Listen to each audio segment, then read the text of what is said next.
Ladies and gentlemen, boys and girls, people of the internet, welcome to another wrestling news log.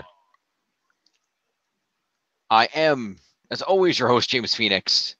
He is Jeff. What's up? Sorry about the noise. I've got fans on. I can, in fact, see you. All right. So, this is the usual where we go through the week in wrestling news. And who boy is there news this week? Bring up the wheel of news. I forgot to set the wheel up. I should do that. Wow. Yes, you should. I'm a failure. Sorry about that, folks. I compiled all the news. It's all that's ready to go. I just forgot to throw the numbers in a wheel. Oopsie. And set it to auto-delete. And that, yeah, we'll do that. But in the meantime, I will just note that for the benefit of people like Jeff who cannot see it from their position, this week we are Omega'd in, Steph'd up, and punked out. Oh, brother.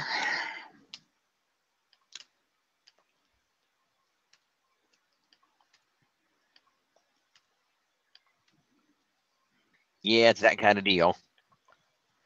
Let's see. I think, what do I have? 13 of these this week? Let's see. Yes, I have 13 of these this week. Okay. Sounds like a plan. Options removed. Choice after it's landed on. Let's go with... You know, given what one of the big stories is this week, assuming you have it, I'm surprised you didn't, for the title, I'm surprised you didn't go with MSG as an equal opportunity arena. I'm not sure. I think I have that mentioned in here. I do believe I have that on the list, but I chose not to go there.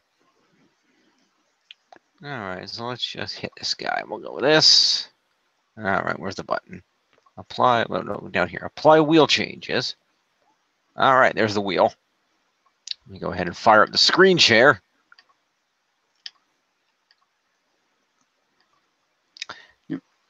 And you have the auto-delete on, yes? Yep. Excellent.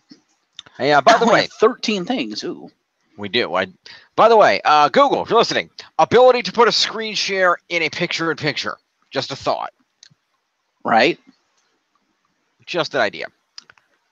All right. You can use ManyCam.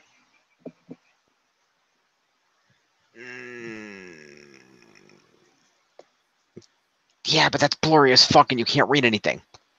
Yeah. Also, I can't ManyCam stream my desktop. I don't think that works. We'll deal with it later. Okay. Meanwhile, let's go to the news.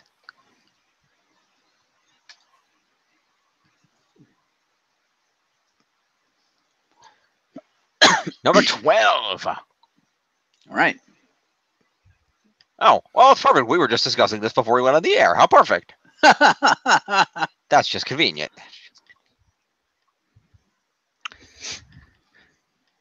So, as they're wont to do every year coming up around this time, it was announced that this coming Monday, that would be this Monday Night Raw. No, actually. They're not announcing it on Raw this year?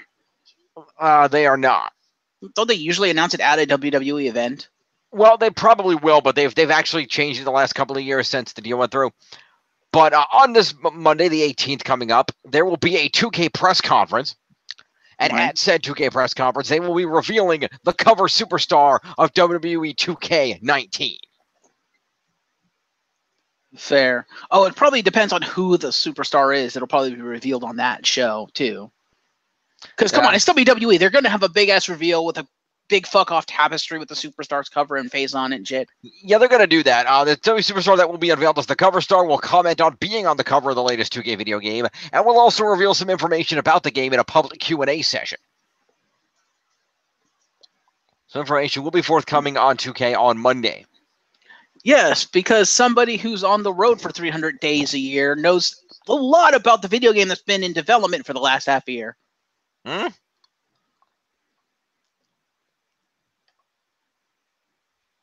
Now, if it's who we think it is, yeah, he probably does because he's a goddamn gamer. Yes, for the benefit of the people at home, the current money is on the cover superstar this year being AJ Styles. We will see if that holds true. There is also a rumor that Ronda Rousey will be the pre-order bonus superstar this year. So we will see if any of that holds true. Which actually does make a lot of sense considering her in-ring debut was at WrestleMania. True.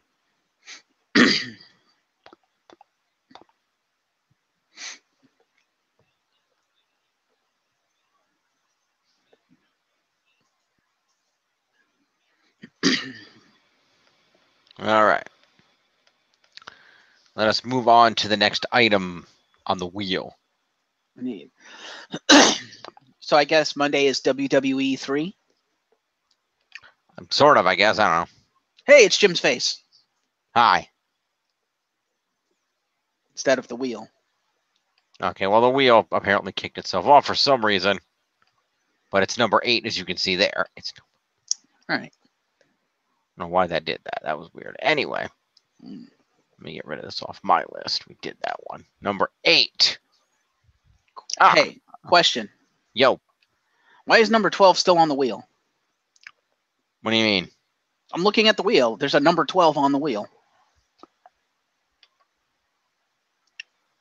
It's odd. I did click the little button. Well, it has failed the city. Oh, yeah. That's all right. Yeah, no, it's already talking. Well, all right. That's how we're going to do this. You're going to remove number 12. I'm going to remove number 12. Since we just hit it, I'm going to remove number 8 also. Fair. And then we will just update the wheel. All right. That should be better. Okay. We'll continue from there. But in the meantime, number 8. Yes. Let's talk a little bit about Ring of Honor. Yes. So, Ring of Honor has announced that in 2019, they will be holding a major event at the legendary Madison Square Garden Arena in New York City. Mm-hmm. Sinclair's CEO Chris Ripley spoke with Baltimore Biz Journal on Tuesday and announced that they're going to run the show. No details were given in terms of specifics. They have done shows in New York City before, but they're generally smaller venues like the Manhattan Center or Terminal 5, and this will be a big step for them in terms of production cost. You can read the full interview at bizjournals.com. Indeed. And do you have the other 2 pieces of the story that form the whole? I have one other thing. Okay.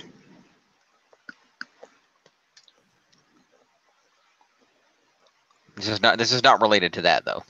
Oh, because there's 2 other pieces to this story that basically is why I mentioned before going on air that I felt this should have been the title, because whoa. Well, it wasn't nothing else was reported on my news sites. Because apparently ROH is not the only company who is booking Madison Square Garden in the forthcoming time. Because apparently Impact Wrestling is also booking Madison Square Garden, and Vince McMahon is kind of pissed off. Okay. And Madison Square Garden said, well, you're the one who chose to, be Mr. Cheapskate and go with Barclays Center. You made your bed. Now you sleep in it. Go fuck yourself, Vince. It's not apparently the reason why MSG, from what I understand from the reports I've heard, is the reason why they're now entertaining other organizations like ROH and Impact is because Vince has decided in the recent years to not book MSG and go for the far less expensive, like across the street or down the street, Barclays Center. And that has kind of angered MSG, who was under the impression that they had the exclusive WWE arena contract in New York City. Uh-huh. So now they're like, well, if you're going to cost us money like this, then you're in breach of contract. We will allow other people to rent our facility because we are a business as well and we need to make money. Yeah. And Vince is pissed off because he's like, well, hold on a minute here. I thought I had the exclusive contract. You did until you broke the contract, Vince. So that's kind of the new story going on right now. And it's like, Vince, you might have fucked up and just given the people whom you purportedly don't count as competition the ability now to become competition and invade your turf. Have fun with that. Right, but here's the question. What does the exclusivity contract read? Is it that Vince has exclusive rights to be the only wrestling promotion in the arena? Or well, I don't know if it's a contract per se, but it's been at least the standing agreement since like I don't know, the beginning of wrestling time, I suppose, because I think wasn't the MSG contract or the MSG agreement, wasn't that dating all the way back to Vince McMahon Sr. and the WWF?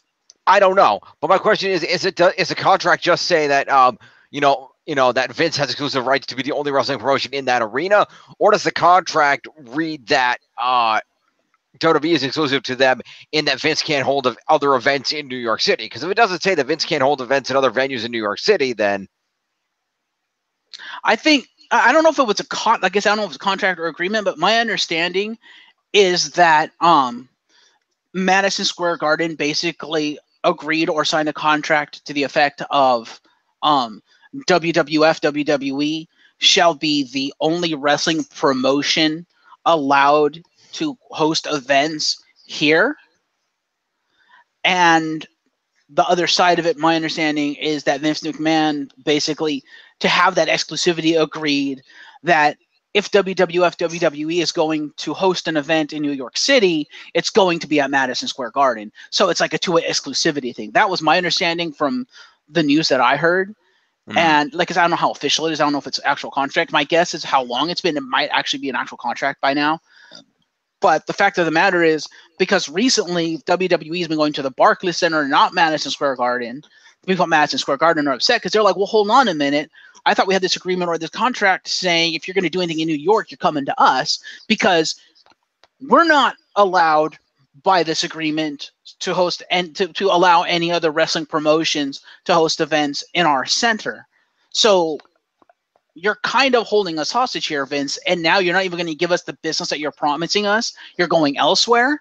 No, screw you. If you're going to do that, we're not going to let you hold us hostage, because at the end of the day, we're a business too, and we need to make money. So we're not going to allow other promotions to host events here. Since you're not using us, fuck it. Let someone else use us.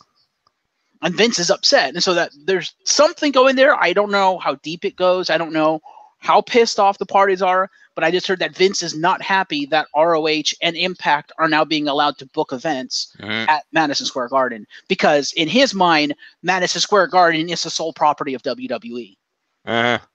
So that's the full story there. And when I heard that, I was like, oh, this could be bad for Vince. We'll see.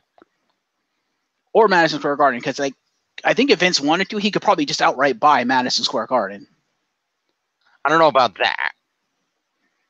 I don't know, but we'll see. I don't know if it's just going to escalate, if Vince is going to try to put a B next to their name or what, but all I know is they have done this. Both parties are not happy, and potential shit is about to hit the fan.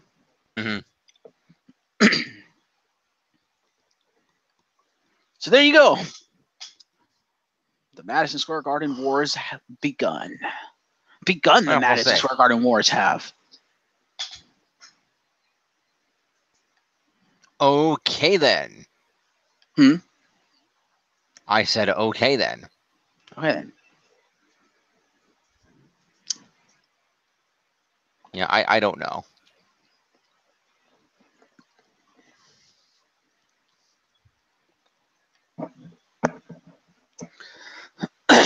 Yeah, I'm not so sure the MSG group that owns that arena would be interested in selling to Vince, but true.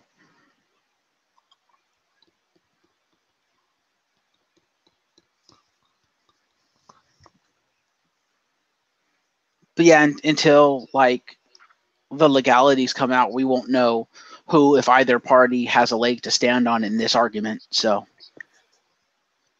like I said, we don't know if it's a contract, if it was just a standing agreement, what's actually been signed, what would stand up in court. Because if there is no contract, then Madison Square Garden is complete within the right to do whatever the fuck they want.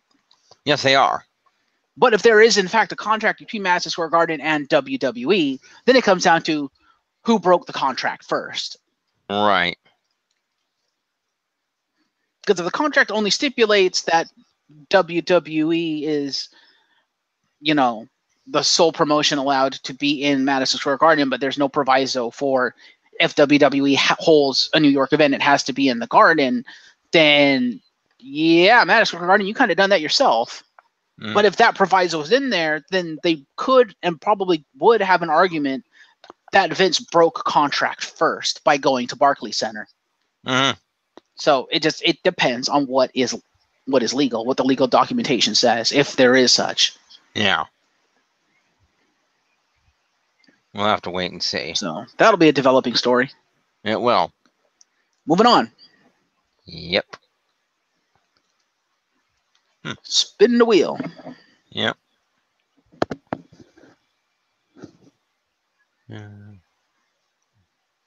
Or not. I will. I'm just looking at something. I'm just reading about some Barclays Center.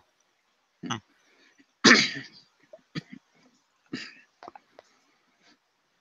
don't know.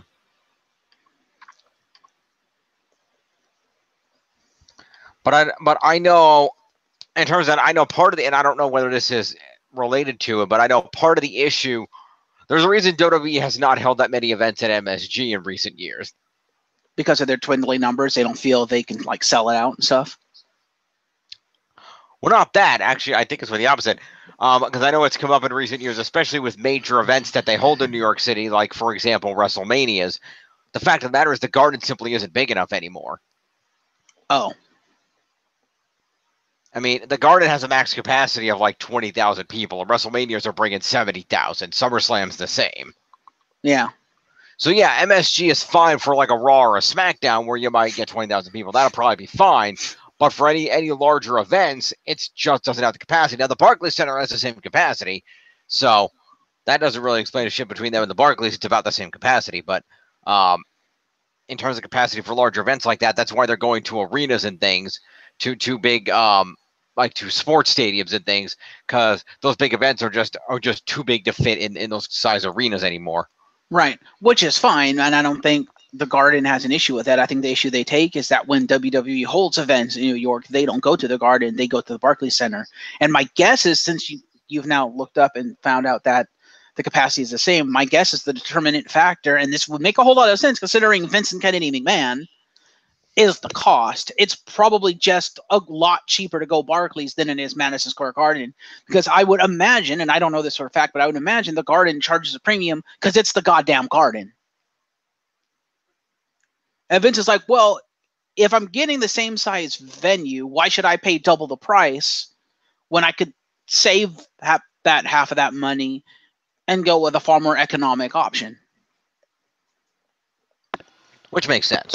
Right. Because if we know anything about that, that's 100% certain about Vince McMahon, he doesn't spend money unless he absolutely has to. Unless it's on Brock Lesnar. Yeah, well, unless that he doesn't have to or that he doesn't want to. And if, a better economic option comes his way and it's not going to hinder the quality, he'll take the economic option because he's always about pinching pennies, because the more money he saves, the more money goes into his pocket. Mm-hmm. But the larger that B next to his name becomes.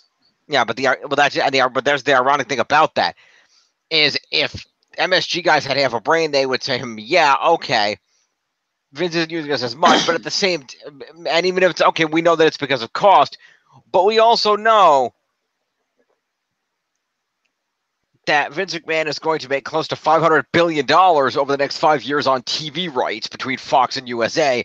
He's going to have the money to spend on our arena. It's not going to be a big an issue. We probably shouldn't piss him off. Yeah, he will have the money to spend on the arena, but the fact of the matter is he's not. It doesn't matter now. He doesn't. The question is will he be willing to? No, but what I'm saying is up till now they haven't had the money. Now they will. True. Oh yeah, that could be the other reason too. That is a valid point. That's what I'm saying is that, WWE, it's kind of well known that WWE's attendance numbers have been dwindling and the network hasn't been going up as fast as they like. So money has been a bit tight. That's why these big TV deals are what's really bringing them back in the game. And now they're going to have plenty of spending money again. So now they'll have the money to book things at the Garden if they so choose. Right. But then you also have to look at it from the perspective of the Garden's group. If you're like say that the chief financial officer of the group, and you're looking at it and you're saying the trend right now is that WWE is going to the Barclays Center, and you know why. Then let's say it's the cost for the sake of this argument. Okay, and of course, being the chief financial officer, you're following the trends and stuff. The WWE just came into this huge windfall of cash. There's these two big deals going on. You know they're going to have money, but even though they have the money, there is not 100% guarantee that they're going to come back to the Garden and start hosting shit at the Garden. Can you, as the chief financial officer, actually go to like your board of directors or your like management group there and actually recommend, not allowing these other promotions that are actually offering you money for your space and recommend not saying yes to them on the off chance that Vincent Kennedy McMahon will open his pocketbooks to you again when he's already has this new pretty good relationship with the Barclays Center? And my answer to that would be no, I can't take that risk. That's too much of a risk given the history. Is it a possibility that he'll come back? Yes. But there's also a strong possibility he won't, just because he already has that relationship now with the Barclays Center, and it's costing him less. If he's got a good relationship with another venue, and it's costing him less, what motivation does he have to go back to the old venue? Because the only motivation there is the history, but it's like, okay, but no one except the venue seems to care, so why should we go back? And I would have to agree with Vince on that if that's his decision, because it's like, well, yeah, while some people might be like, oh, hey, it's the Garden, that's awesome.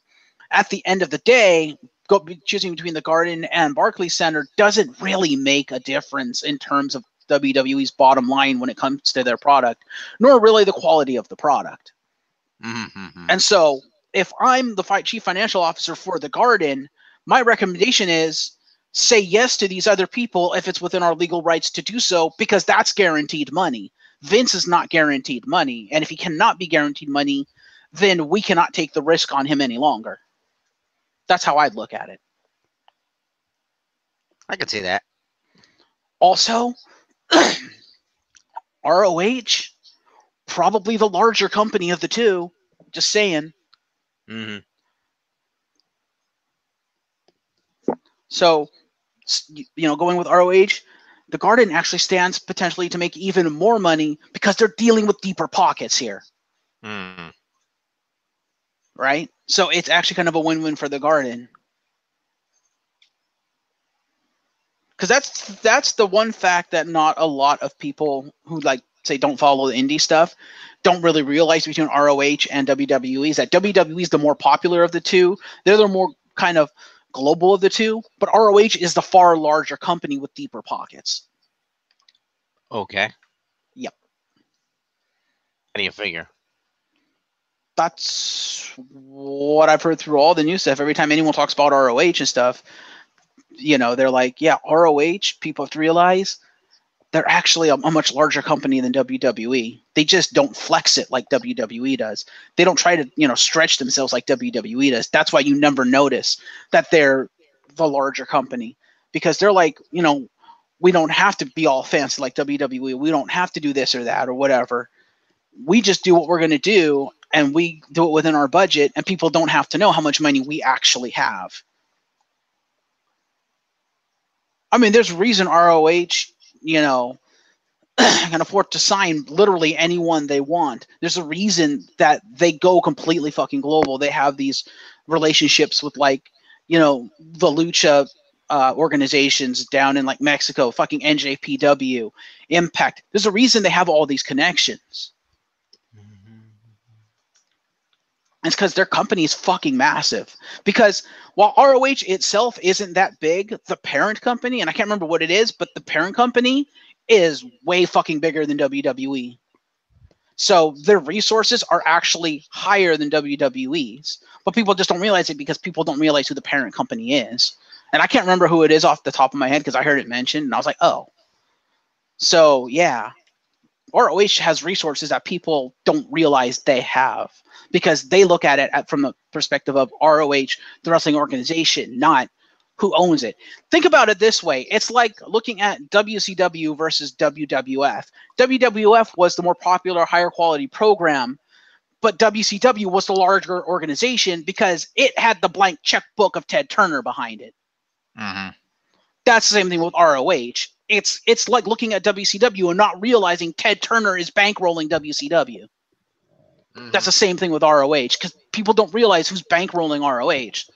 And the fact that the matter is, the parent company of ROH could put another B next to Vince McMahon's name if they really wanted to, if they had legal grounds to do it, because they could literally outmoney Vince McMahon.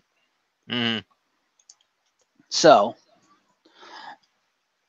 you know, again, from the Garden's perspective of it's, oh shit, this company, more potential money than WWE, they'd be willing to pay the cost, and to get into the Garden for the first time in, like, because this will be the first non-WWE wrestling event held in the Garden in like fucking like 30 years or some ridiculous number, like for a long ass time. Because they've had that exclusivity contract of sorts. Mm-hmm. So that would be huge for any organization. I'm sure to get the Garden for that event, I'm sure the parent company of ROH paid out the nose for it. So the Garden would be fools to turn that down unless legally they couldn't. You know, they couldn't accept it. So, yeah. In fact, let me look up who the parent company of ROH is, because I don't remember off the top of my head. It's Sinclair. There you go. Yeah, the Sinclair Media Group. Yeah. Broadcast Group. Yeah. So there you go. So yeah, this will be interesting to see where this goes and what comes out of it, if anything. If Vince tries to do something. It's Vince. I expect him to try to do something, but you never know. Mm-hmm. Because Vince can't argue with the recent history of, hey, you haven't done anything at the Garden in a couple of years, Vince. What the fuck?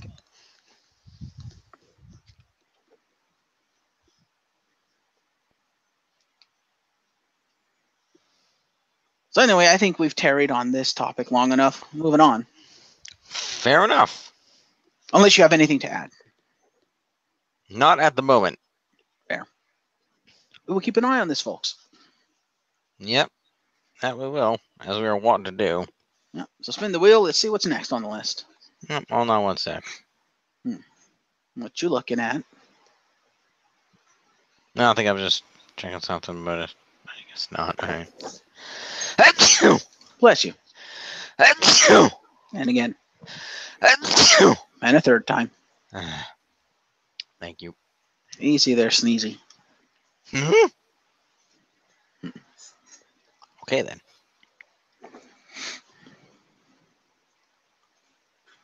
Anyway. I want to spin the wheel, Pat. Yeah, sure. Hang on. Because actually, we're not ready for that yet. Okay, you have more? Yes. All right, well, you speak. I'm going to grab a drink, because I have no drink.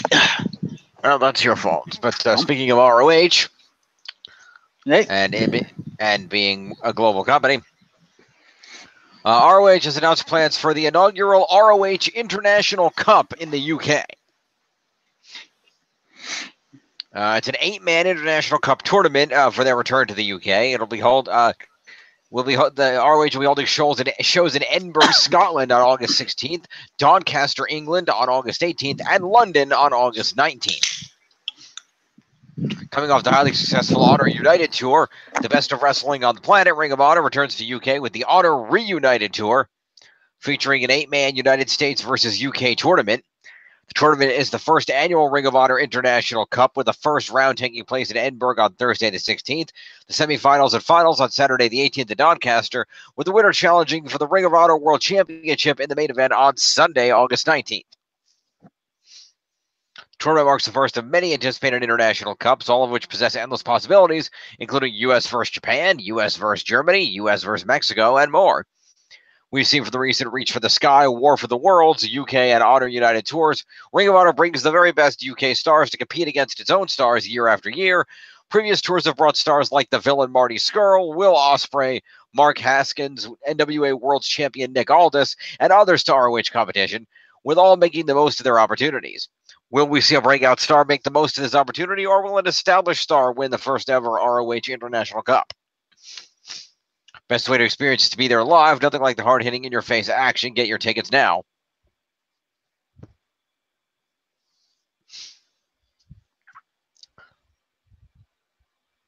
You can get your tickets for all those events at ROHWrestling.com.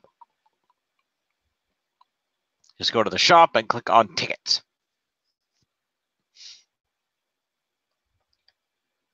So definitely check those out. No details on who the participants in the tournament will be yet.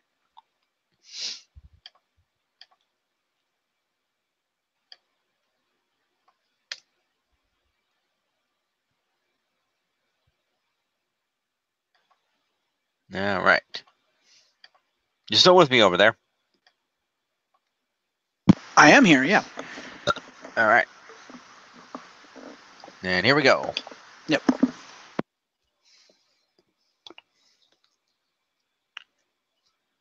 Number 9.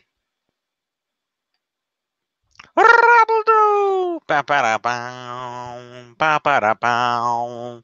Ba-ba-da-bow. Can't see me, my time is now. Ba-ba-da-bow. Ba-ba-da-bow.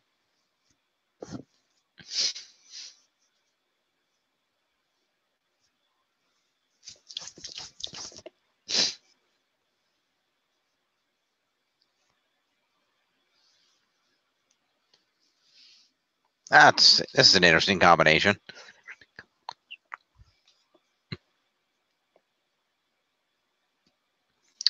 So you ready for this?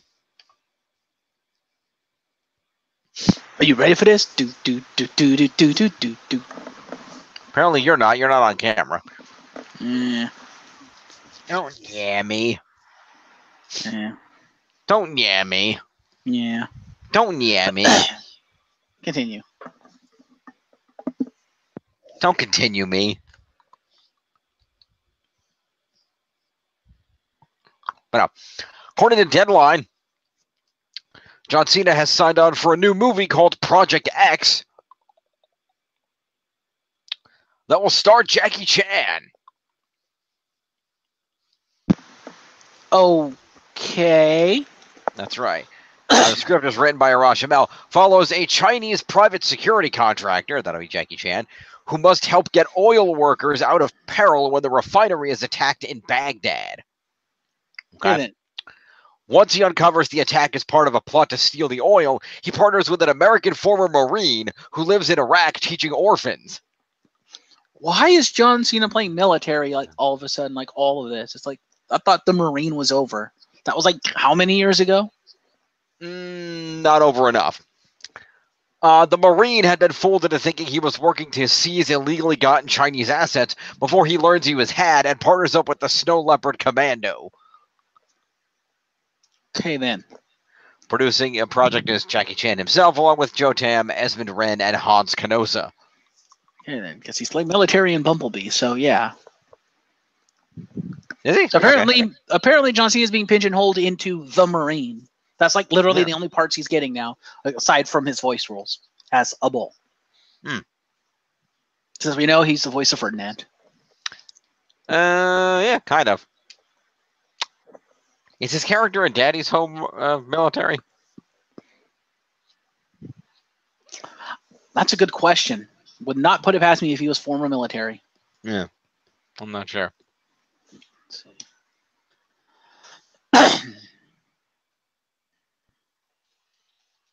I don't know. Daddy's Home 2. Add 1. He's in both. Oh, okay. No idea. Fair enough. Oh, stay tuned for that new movie with Jackie Chan and John Cena. Sounds like an interesting film. All right. Over to the wheel. Bam. Number 3. Yes, number 3.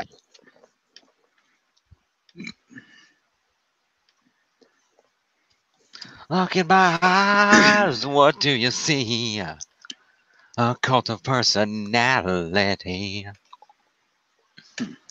All right, so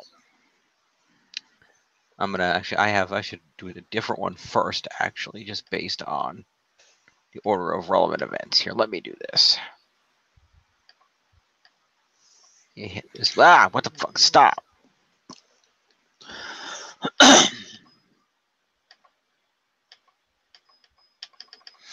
Damn it.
Okay, so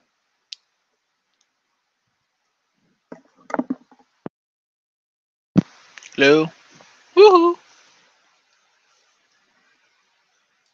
Jim. Hello, why have you gone silent?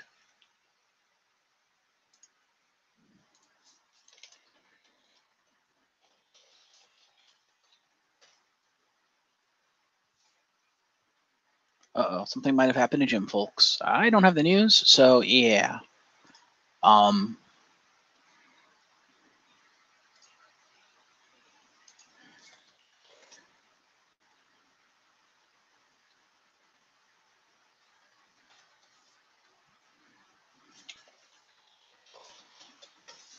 Oh, looks like he's having computer issues. So, yeah. Not sure what I'm supposed to do here.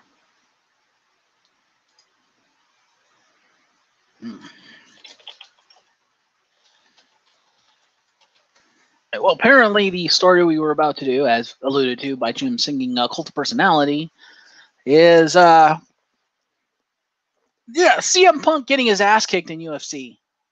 Literally, I'm not sure how long it took. It didn't take that long. He literally had no offense and literally got his ass kicked and was carted off to the hospital. He's apparently fine, but that's pretty much what happened. And afterwards, and there was people saying he had no business being in there in the first place. Joe Rogan saying that he was a fool to begin with before even going in. People criticizing that. Afterwards, a lot of UFC fighters, MMA fighters, actually tweeted things out, Instagram or whatnot, messages out saying that they give Punk credit for his heart. They're like, it takes a lot of balls to be in there, blah, blah, blah. But Dana White, the president of UFC, he issued a press statement after the fight and was basically like, yeah, look, I love CM Punk. He's a great guy, but dude is not old. He probably shouldn't have been there. He obviously can't hang in there. So, yeah, his UFC career, done. And then he addressed CM Punk's opponent, Mike Jackson, and was like, look, I don't know what the fuck that guy was doing in there, but he has no business being in a UFC octagon either because he wasn't taking it seriously. The shit he was pulling was not what he should have been pulling. And he's like, as far as I'm concerned, neither man won. They both lost that night. And basically, for all intents and purposes, publicly fired Mike Jackson as well. So, yeah. Okay, then. And then, as a follow-up to that, and I don't know if Jim had this part, but I found this hilarious. Okay. We apparently, and I don't know if this has any merit to it or not, or if it's just him fucking around because he is wanting to do that, but we have Daniel Bryan teasing UFC. Okay, then. Because apparently after that fight, Daniel Bryan, tweeted out that, taking a look at, or not tweeted out, but he was, they were doing something, I think, for Total Bellas, and Brie was like live streaming or something, or like on like Instagram or something like that. Not Instagram, but what is it? Snapchat, whatever it is that they do on the cell phone that does the live streaming. Maybe it is Instagram. Anyway, and Brian, of course, this was at their home, and Brian was home. He was there, so he'd pop in here and there. And you can find this on YouTube, actually, his response here. But apparently someone in that chat asked if Brian thought, he could beat, if he saw the CM Punk fight, and if so, did he think he could beat Mike Jackson? And Brian pops in, and he's like, what did they ask? And Bree's like, they asked this. He's like, really? They want to know if I think I can beat Mike Jackson. He was like, in a ground game? Yes, definitely. I could definitely ground his ass if we got into a fight. But that's if I was even allowed to compete in UFC. After this, Mike Jackson apparently caught wind of this thing and actually tweeted at Daniel Bryan, all but challenging him to this, saying, oh, you think you can ground me, huh? You're more than welcome to try, and, come on into the UFC, blah, blah, blah. And Daniel Bryan tweeted back, he's challenging me, huh? Interesting. So I don't know if it's Daniel Bryan classic troll move, or if he's really saying, hey, put us into a UFC ring, I will fucking ground his ass. Yeah. I don't think he should be in a UFC ring, but that's kind of what's going on right now. Well, considering they barely want him in a WWE ring. Yeah, I'm thinking with his concussion issues, the last place you want to be is in an octagon where you can get a concussion in 2 seconds. Yeah. So it might just be Brian trolling and just trying to get under Mike Jackson's skin, because he does that. But I thought it was kind of interesting that they had this back and forth. Indeed. Well, anyway, let's continue on that. Yeah. Little train there. But yes, so you did mention that, yes, Dana White did do an interview where he said he felt that Punk should be done with MMA. Yep. I mean, there also there have been tweets back and forth from different people of, like I said before, you have a lot of MMA fighters giving Punk credit for his heart and blah, blah, blah. You have other people like Joe Rogan and other people saying Punk never should have been in there. He's got no fucking talent. What business did he have being in that octagon? He's a goddamn joke. He didn't even get any offense. What the fuck? Which they're kind of right. No offense to Punk, but they're kind of right. Like, he had no offense. He didn't even get in like one strike against a guy who was fucking toying with him. So as far as UFC is concerned, whoever said he has no talent, kind of right. He kind of has no UFC talent if he couldn't even get in one goddamn strike. That's kind of pathetic. No offense to Punk, but that is kind of pathetic, dude.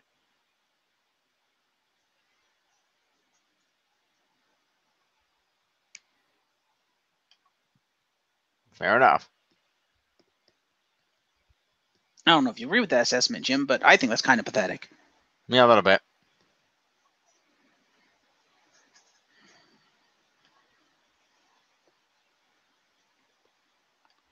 But yeah, it seemed like Dana White was trying to be diplomatic while being pissed, because he does value his friendship with Punk, and I think he does genuinely think Punk's a great guy. But at the same time, I think he kind of agrees with Joe Rogan and everyone else that, yeah, he probably shouldn't have been in the ring, and he's probably a no-talent hack. And he just kind of doesn't want to say it publicly or at CM Punk's face of, yeah, I was wrong to put you in there. You have no fucking talent. Fucking retire now. And instead just publicly retired him on the spot. Just be like, yeah, no, you're not fighting again. Yeah, at least not in my company. Yeah, and he probably did CM Punk a favor. Yeah. Well, I don't think he's going to be fighting in any company. He might come back to wrestling, and that's fine. But as far as MMA is concerned, I would be very surprised if Punk got an MMA contract anywhere else, considering how highly respected UFC is in the MMA circle. And when the president of UFC says he is a no-talent hack that has no business being in an octagon, I don't think any other legitimate MMA organization will hire him. Sorry to say. Well, that may be true, but depends on if they think he's a draw. He doesn't have to be good to make the money. No, but they also don't want him to embarrass the organization, which is kind of what he did, which is why Dana White was kind of pissed off. Because remember, this is like a personal friend of Dana White's. It sounds like they're really close friends, and he embarrassed him. Literally, Punk embarrassed Dana White out there. Mm-hmm. So you can kind of understand him being pissed off. And it's like, you know, I don't think anybody should go through the embarrassment I did. Now, of course, the embarrassment he went through is going to be a little different because it's more personal embarrassment because they're actual friends. But at the same time, there's also embarrassment of the company. And if he's putting the warning out there of, you put this guy in the octagon, he's going to embarrass your company. And this is coming from the president of UFC. I don't think many other organizations are going to want to even take a look at him, to be honest. Unless that's it. I would see, if it were me, I would look at Punk and I would say, okay, you have name recognition, you have a fan base. I'll put you in there, but I'm going to put you in a match with the expectation that you're basically going to act as a jobber for somebody in a squash match. Like I would take him, and I would, like, not the literal guy, obviously, because he's got other shit to do.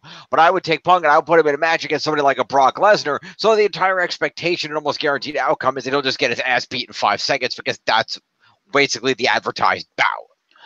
Right. Well, and I think that's the other part of it. And I think Dana White was more pissed off at Mike Jackson than at CM Punk, because I think that was his expectation. And Mike Jackson decided, fuck the UFC, fuck Dana White. I'm going to have fun at the UFC's and CM Punk's expense. And basically toyed with him and extended the match for no goddamn reason, when everyone in UFC was sitting there saying, why hasn't he knocked him out yet? Knowing full well he could have knocked him out 5 seconds into the match. But Mike Jackson chose not to, and that pissed everyone off. Mm. That's why his ass got fired publicly in that press conference. Yep, clearly. So I think he's as much pissed off at Mike Jackson, if not more so than Punk. But at the same time, you know, he has to tell the truth and say, you know, we effectively put you in there against a scrub and you had no offense. You probably shouldn't be in MMA. You don't have the talent for it. And you're old, so you're not going to get the talent for it. Because Punk is like, how old is Punk? 40s. 40. Yeah, he's like my age. He shouldn't be doing that shit. Which is why I'm really, really surprised Batista has ever said he wanted to do it. I'm like, dude, you're almost fucking 50 and you want to go into the octagon? Are you serious? Yeah. It's like, no offense, Batista, but you're squishy actor boy now. You don't have the muscle tone to go in the octagon. I mean, he couldn't get it again. And he'd have to give up his acting career to do it. And right now, I think the acting career probably pays more than the octagon. I don't know. For a lot less damage to his body. I don't know. With all due respect, you know, have you looked at Drex the Destroyer lately? He doesn't look particularly squishy. No, but have you looked at Batista's body, compared him to, you know, Batista in WWE? He's not in the same shape he was because, number one, he probably doesn't have the time to maintain that. Number two, he doesn't have to because he doesn't wrestle. Well, yeah. He just has to look good on the screen. He doesn't actually have to be in shape. There's a difference. But Batista in WWE was on roids. Not when he retired. When he retired, it was pretty much him just, you know, jacked out of his mind because he was working out. That he was, I think he was off the roids by the time he retired. Because he had slimmed down and he was more, but he was more svelte, but he still had the muscle tone because he was Batista. Because he was in wrestling shape when he retired. If you look at him now, he is nowhere near wrestling shape. He's a lot skinnier because he's lost a lot of muscle tone. He has enough to look good on the screen, right? And I would imagine his workout, he probably does it more for the look as opposed to the actual fitness. Whereas when he worked out for WWE, he didn't have to just look good. He actually had to be in shape because he's doing all this physical stuff. Not saying he's not doing physical stuff in the movies, but it's not WWE. I'll point out to you that while he did not pursue it, Batista did MMA fight back in 2012. Oh, did he actually have a fight? Well, 2012, yeah, that kind of makes sense because that was what, like 6 years ago? Yeah. Yeah, I could kind of see that. And he did. That was around the time he retired, so he would have still been in shape. Yeah, he did have a debut fight at the CES MMA Real Pain event, October 6, 2012, in which he won a fight against Vince Lucero by TKO via punches. Now, I put to you, number one, he didn't try to debut in UFC. Number two, you put him next to CM Punk. I'm sorry, he's going to snap CM Punk in half. Well, yeah. So, no offense to Punk, but CM Punk, Dave Batista, come on. True. Also, Batista could do it because, number one, you know, He did win an MMA fight. Number 2, the dude's still in good shape. Number 3, dude has a purple belt in jiu-jitsu. Fair, I didn't know that. All I'm saying. Also, I make the point to you the fact that simply, and especially in the case of CM Punk, yeah, CM Punk is kind of old into the skills, but I'm with you. Brock Lesnar's fucking 40. Brock Lesnar will fucking destroy you. Brock Lesnar's also a freak of nature.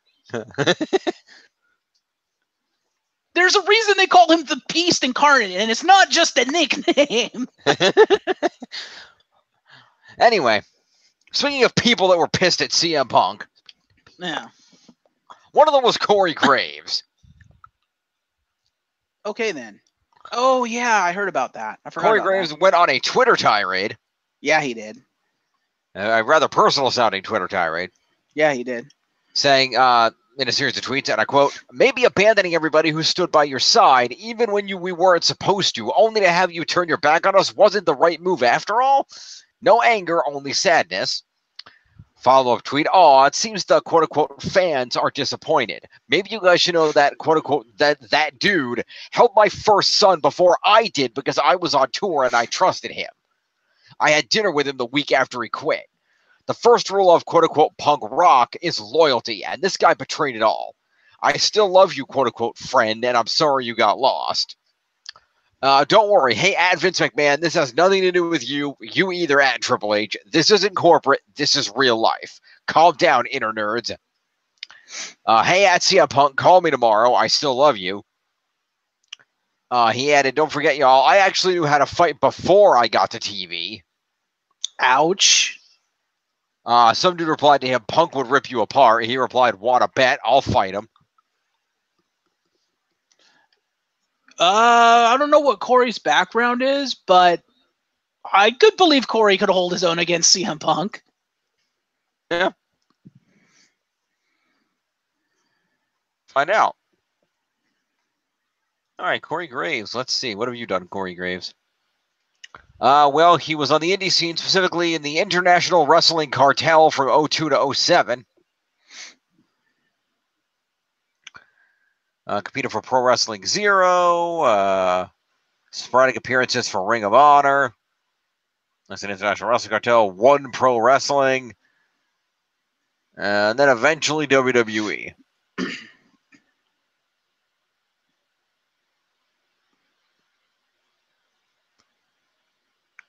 So yeah, not really anything outside of wrestling per se, but you know, obviously he is big in the punk rock community, as you can tell from his general aesthetic. Mm-hmm. He's also a professional piercer.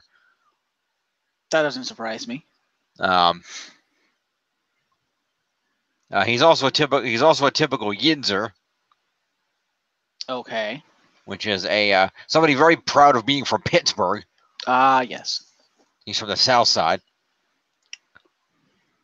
But yeah, I don't know. Nothing outside of wrestling per se, but he seems like a pretty tough dude. I believe it. You know what, though? What?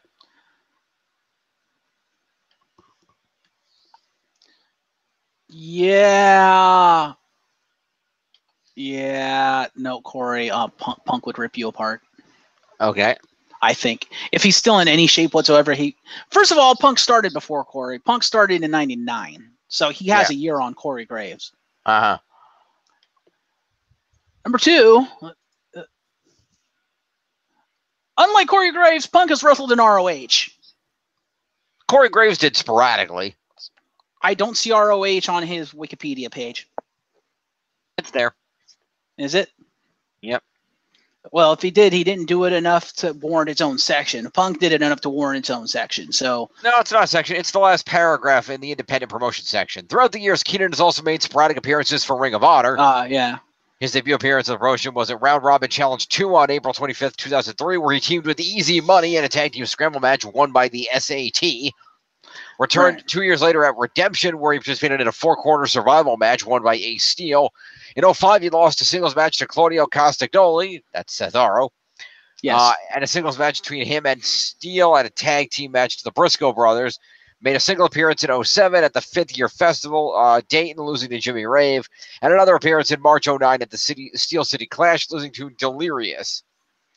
Yeah, but if you look at CM Punk's, he actually has a whole section called Ring of Honor, and apparently he worked for TNA at the time, too. Total Nonstop Action Wrestling.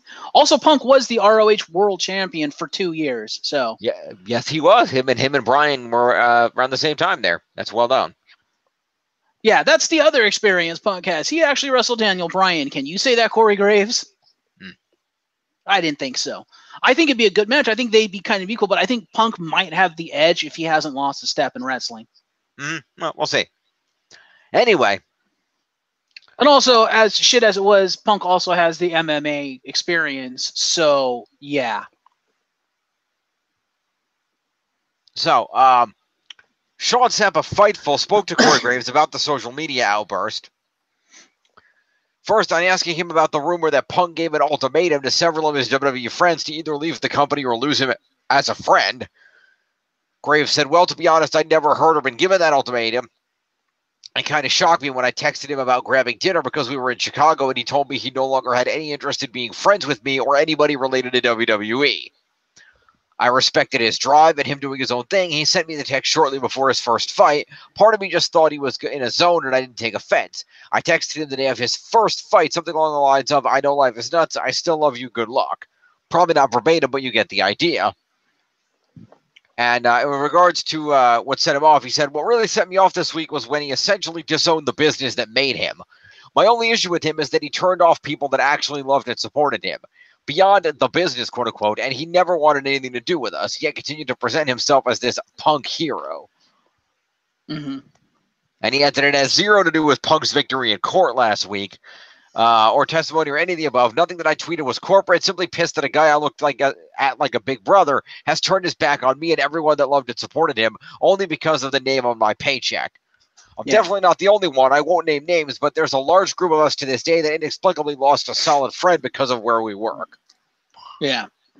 Well, I could understand that. Yeah. Now, on the positive side, CM Punk himself is not taking his MMA loss particularly badly.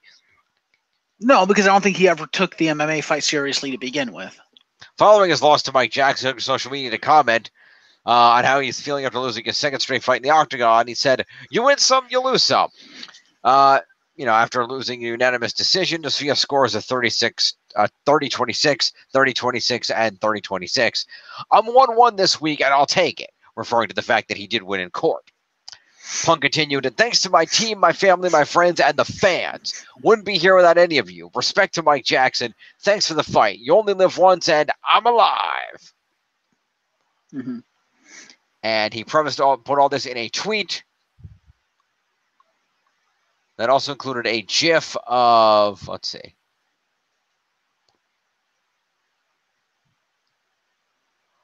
Oh, the GIF doesn't want to play. No. I will say this about Corey Graves compared to CM Punk, though. Corey Graves seems like a legit nice guy. That appears to be Matt Damon with his hands up standing in a rainstorm. Fair enough. I don't know. Is that maybe Good Will Hunting? I don't know. Maybe. How old does Matt Damon look like? How old does Matt Damon ever look? He doesn't age. I don't know. He looks like his age now. He looks like my age because he's like in his 40s. Yeah. I don't know. Here's a question. Does Matt Damon have hair? Yes. Okay. It's probably younger Matt Damon because a lot of his more recent stuff, he's kind of shaved his head. Except for, like, Bourne. I think he grew his hair back out for Bourne. But because, Jason Bourne has hair. Actually, no, he didn't. Now that I think about it, that fight in the fucking yard in the trailer, I don't think he had hair. I think he still had his head shaved. Mm-hmm. Or it was, like, really, really short. So, yeah. Right. At least I think that's Matt Damon. I'm not positive. It's hard to tell. Link me.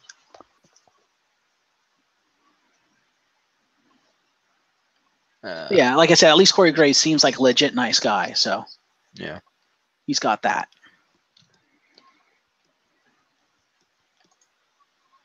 For some reason, my mind is thinking that's from Shawshank Redemption, but he wasn't in that movie.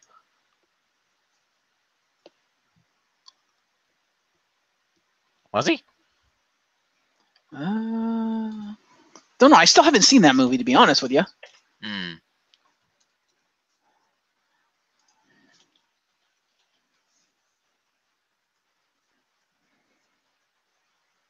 Let's see.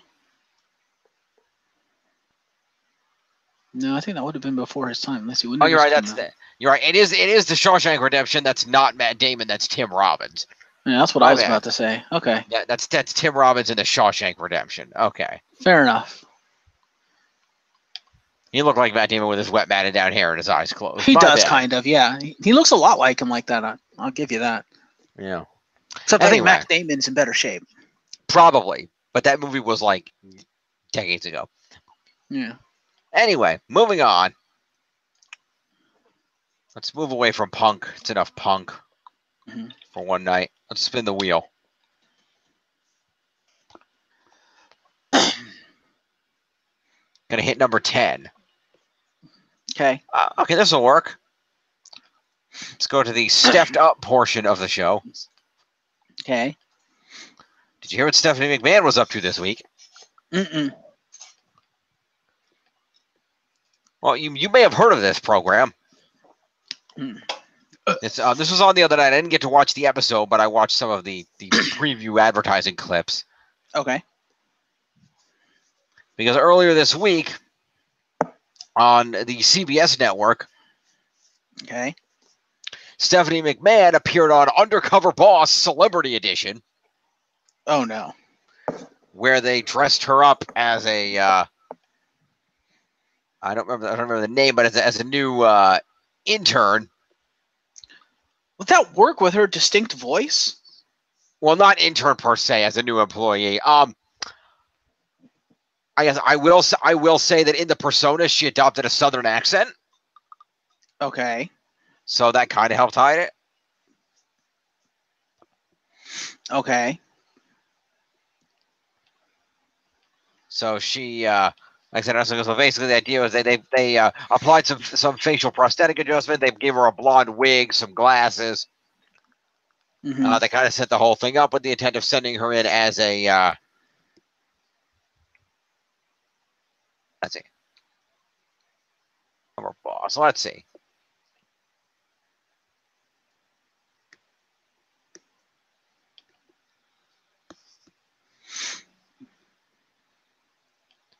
Come on, scroll. Yes. Sorry.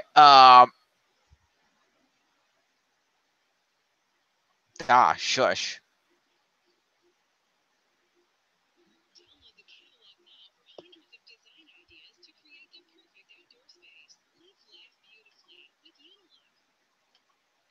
Yes. Sorry. Ads and things playing. Sorry. Hmm. So during her time undercover, let's see here. What do we got? She puts her, yeah. During her time undercover, McMahon meets Kenny Marquez, a Southern California native and a professional wrestler who dreams of becoming the first openly gay WWE champion. Okay. Also featured in Friday's episode is Enzo Grande, a 9-year-old WWE superfan and cancer survivor, because of course there is. Of course. McMahon meets Enzo and the Grande family as they are preparing to put together an auction to raise money for other children affected by pediatric cancer. Of course. So you can go check her out on that. The episode aired the other night, and I believe it's on probably on CBS's website if you've got your cable login. How does that even make sense, though? Because this is an undercover boss supposed to be the boss going undercover to see if their employees are doing their jobs. That is the premise of the show, yes. So why would she be going to meet a the cancer survivor? That makes no sense. I think it was one of those situations. I think the idea, if I recall correctly, I believe she was undercover as a member of the WWE's like social outreach team. Okay. Yeah, the character was called Sam. Was the undercover person she was portraying. Mm-hmm. Yeah, wig is, but she put a Southern accent. So she's Sam. She's going on because they always have to have a reason for why the cameras are following her around. Yeah. They always had to have a reason in the show. So in this case, she's undercover as Sam, a woman who's trying to learn about WWE for a blog that she's writing. Okay. So the idea is that she's being followed around by the camera because she's working on this as a special thing for a blog. And her So the idea is that the camera is her camera crew. Right. And the journey starts in search of possible new talent for the roster and ends up making dreams come true for a charity-minded fan.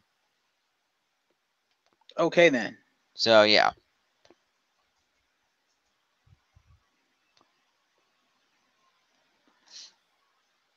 Which is fine, and that kind of fits the position, you know, the within organization position kind of that she's being put in, where she's learning about the WWE. But how does that work as a cover for wanting to see if her employees are doing their jobs, if the whole reason the character is there takes her away from the employees? That makes no sense. It's almost like your cover is doing the exact opposite of what Undercover Boss is intended to do. All right, let me see here. Let's see if I can get this put up here. Can I get a... Oh, come on. When do we ever have this?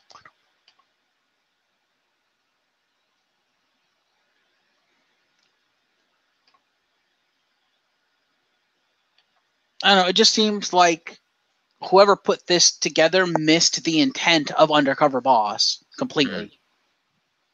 Because it seemed more like a promotional piece for WWE than Undercover Boss, based on what you're saying. So I'm like, what the fuck, really? Something like that. This is so freaking stupid.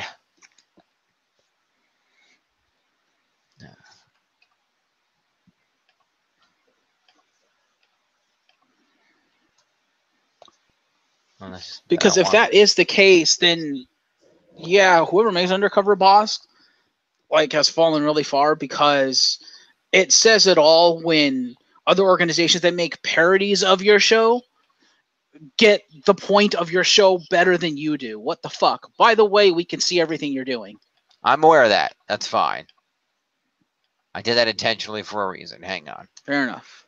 Because like I've seen the parodies of that shit on SNL. I've seen Domino's Pizza do parodies of that stuff for their commercials, and they get the complete point of the show.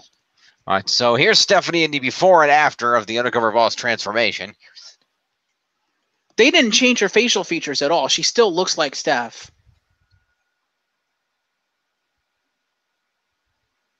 They changed her a little bit because there is some scenes they do show them putting some facial modification clay, prosthetic clay on there and molding a few things. Okay. And then they added the glasses and the blonde wig, and she did adopt a southern accent, as I mentioned.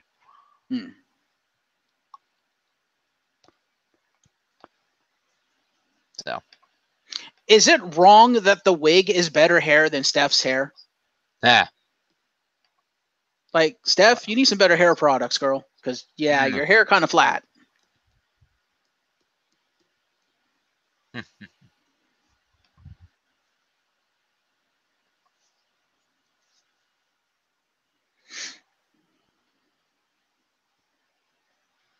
So yeah, you can check that out.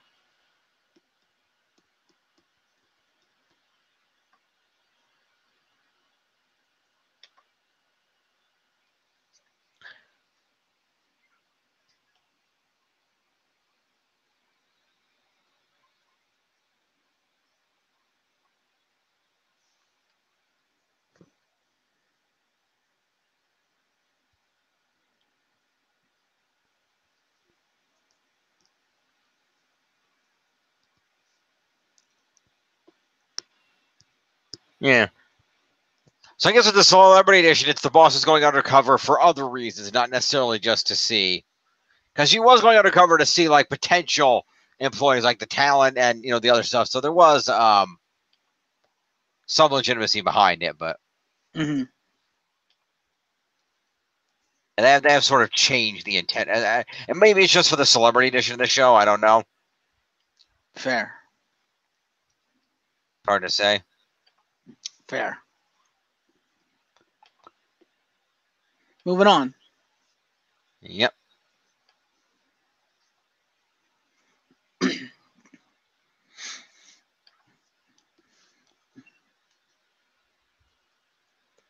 Hang on a minute.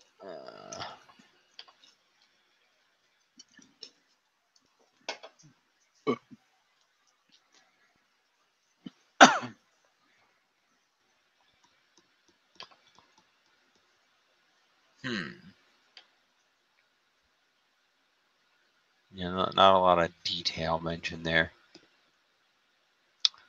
This was noting other people that are undercover this season. Oh yeah, it looks like this. Like I said, they're not like bosses per se. It's celebrities undercover. Okay. Well, if it's not actually Undercover Boss, then that makes more sense. During the 8th edition of Undercover Boss on CBS, aired 2 celebrity episodes rejected as a backdoor pilot. In the series, various celebrities are expected to go undercover in their fields of interest to find unsuspecting, talented people. Okay, then. So that's the idea. People undercover this in this season, which is started on May 11th. Thus far, the season opened with Gabby Douglas, who is a gymnast from the United States women's national gymnastics team. Competed at the Summer Olympics, won a gold medal. So this is the theme for the entire season? Yes, it's a whole season of because the actual Undercover Boss ended in 2017. Okay. So this is effectively a new effectively a spin-off. If that's the case, instead of calling it Undercover Boss, they should have just called it Celebrity Undercover. That would have made a lot more sense. Yeah, but that doesn't have the brand. If that doesn't have brand recognition. Yeah, but with the name Undercover Boss, there's also an expectation as to what the show is about. And if the entire theme of the show, if the entire point of your show is to not be Undercover Boss, but just to take celebrities, put them undercover, your title doesn't make sense from the standpoint of what the show is about. It doesn't tell people what the show is about. It's setting them up with a false expectation. I suppose that's true. But anyway, other people, Gabby Douglas, Idina Menzel. Mm-hmm. How about that? Because they could say Celebrity Undercover from the creators of Undercover Boss. Boom, there's your brand recognition. And you just don't instantly people, I do care, but then instantly people know it's a spinoff of Undercover Boss. There you go, problem solved. Yeah. Anyway. But yes, Idina Menzel, fair enough.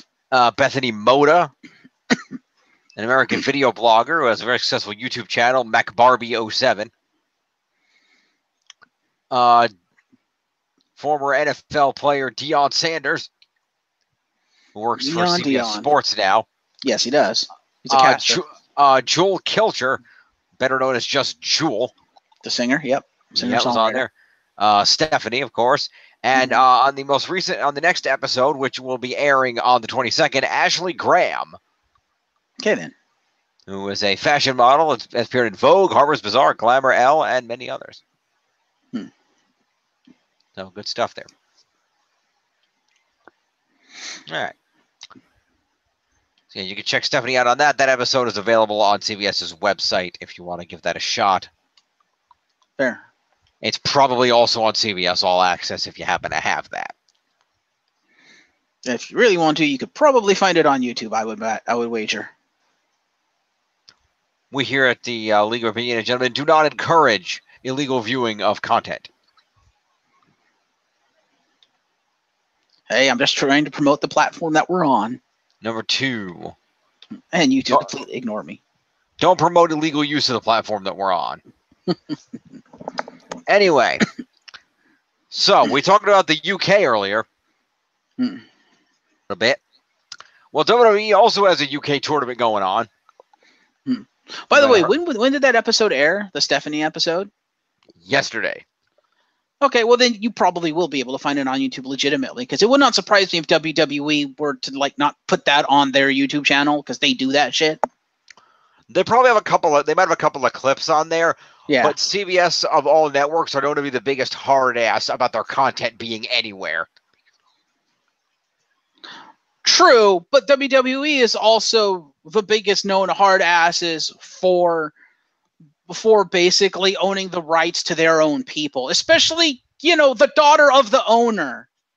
Right, but to appear on Undercover Boss, you sign contracts with CBS that say, we own this shit, it goes where we say. Right, which is why I would imagine there was, within the contract, WWE having rights to air that shit where they'd like to, maybe not the whole thing, but to put shit up. Yeah, I'm sure there's some clips on WWE's YouTube channel. It would not shock me in the slightest. But that is a CBS thing, and I'm sure that the episode in its entirety is exclusive to their streaming service and website. Fair. Anyway, there is a UK championship going on over a tournament going on in the UK. This last weekend, the first round matches for the tournament occurred.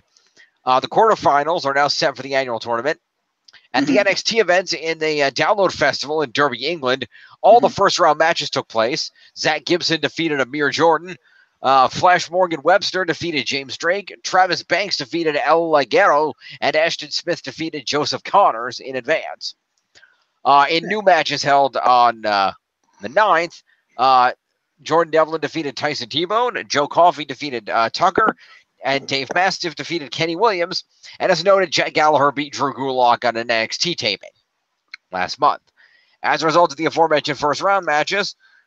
So they couldn't even be bothered having Jack Gallagher and Drew Gulak actually be in the UK tournament venue. They did it in fucking NXT. Yeah. Isn't that kind of a slap in the face to Gallagher and like his local fans? Because like the people in England couldn't actually see him live. It's like, that's kind of bullshit. Well, I mean, Gallagher won. He's going to be in the next set of events in London. Yeah, but still, come on. Oh. Anyway, the quarterfinals are now set, and they will include the matches of Gibson versus Gallagher and Webster versus Devlin on the left side of the quarterfinal bracket, and on the right side is Coffey versus Mastiff and Banks versus Smith. The quarterfinals are set to take, and the semifinals and finals, the entire remainder of the tournament will take place on June 18th.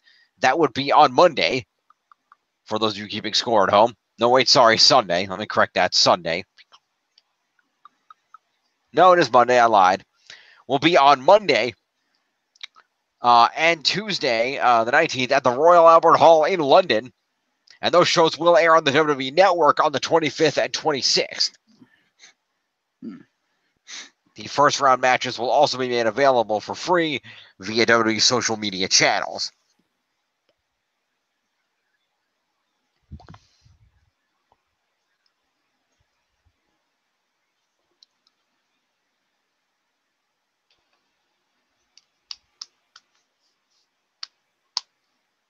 Fair. And again, of course, with noting that on the event of the 19th, in addition to the finals, the winner will get a shot at Pete Dunne in the UK Championship, and several NXT championships will also be defended.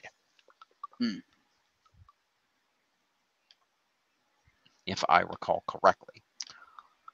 All right, let's shut this one down. What else we got? What else we got? Rolling a wheel. It's number 6. What do we got? What do we got? Ah, okay. Let's talk about that. Yeah. Let's take a minute and talk about Cody. Mr. Face Turn? Yes, because it has been officially confirmed that on July the 7th, that will be on Saturday, 3 weeks from, well, today for me, tomorrow for you. Okay. Kenny Omega will make the first defense of his IGPW Heavyweight Championship against Cody Rhodes at the Cow Palace outside of San Francisco. Okay, then. Omega captured that title from Kazuchika Okada at the NJPW Dominion event on Saturday night. After the match, Cody appeared on the entrance ramp. So definitely stay tuned for that fight.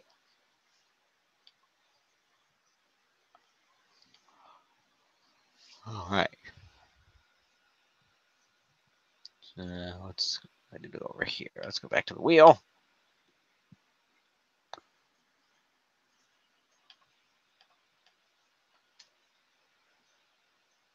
All right, look like number 5. Oh, I was kind of hoping we'd be able to save that one for last. Too bad. Damn. RNGesus is not in your favor. No, clearly not. Spoilers early. No, not spoilers, but because this was amazing. Hmm. So, Amaze away. You mentioned earlier that there was a lack of 2K event at E3. Yes, which we covered by saying shit's coming on Monday. Right. However, there was a relevant event that took place at E3. Yes, there was. Because at E3, at developer Capcom's booth, at the E3 event in LA, which is a pretty damn good sized booth. Mm-hmm. I say so myself, just looking at it on the screen.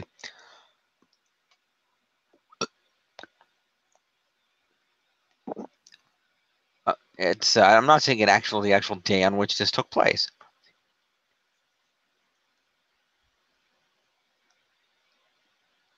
Not sure which day it actually took place on. Probably Saturday, because the New Day would have needed time to fly out for SmackDown. And I don't think they would do it Friday, so it was probably Saturday. Well, in either case,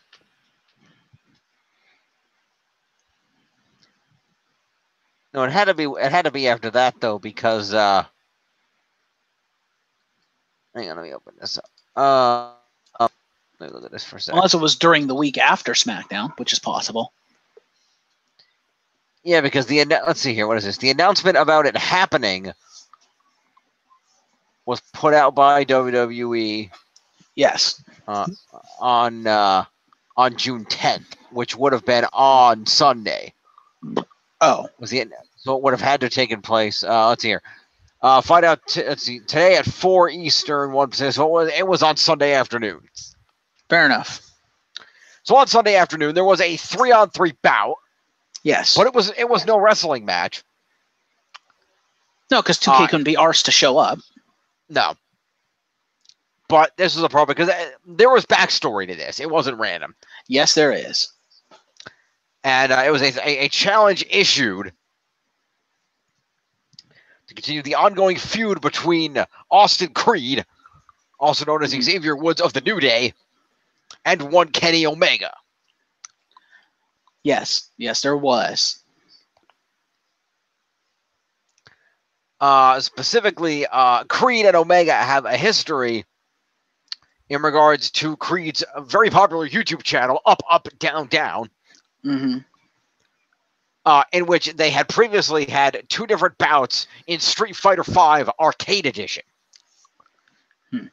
And basically, they were 1-1.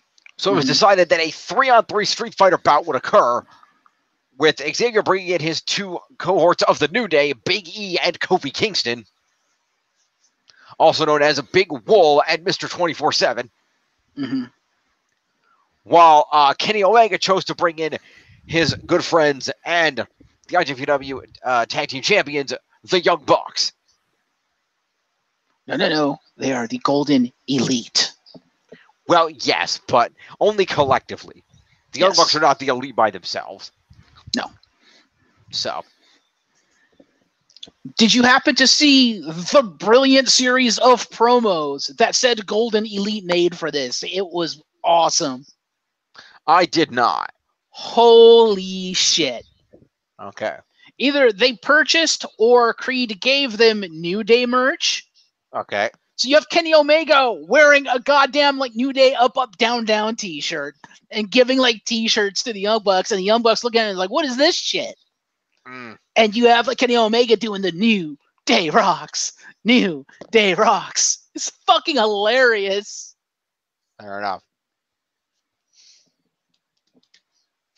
And then you have the Young Bucks when when they heard that, someone actually mentioned it to them. You see him, I can't remember who it is, but he's another wrestler, I guess, seeing on Twitters or something that, the entire New Day is going to be there because it's going to be on 3-on-3. And the Young Bucks are well, seeing as how this is going to take place in LA and we just happen to have an event that weekend in LA, let's say we back our boy Kenny. And it let it be known that the Young Bucks are pretty damn good at Street Fighter 2 Turbo. To which the Young Buck goes, dude, I think they're playing Street Fighter 5. And he goes, that's the same game, right? It's fucking hilarious. They are so good. Mm-hmm. So yeah, the Golden Elite have New Day merch, whether it was purchased or given to them by Austin Creed, I know not, but they have New Day merch. Fair enough. Including like a Bootios t-shirt and shit. Because they one of them actually makes a comment about that when he pulls a shot. He goes, really, Kenny? Bootios? What the hell is this? It's hilarious. And out of date, considering just this week, the New Day debuted their new Pancakes Power merch. Yeah. Well, this was probably done a little while ago when the challenge was laid down and shit. Oh, I'm sure. But yeah, it's so good. Okay. It should also be noted that WWE, while they did, in fact, as you pointed out, mention it on their website of the Austin Creed New Day versus Kenny Omega and the Young Bucks thing, they did not mention to which promotion originally that Kenny Omega worked for. They just said Indie Star until the latest event where he became the champion, the IGPW World Heavyweight Champion. To which they didn't refer to him as such in the second announcement thing for him. So yeah, WWE officially recognizing that Kenny Omega exists as a champion. There you go. So steps in the right direction? I guess so.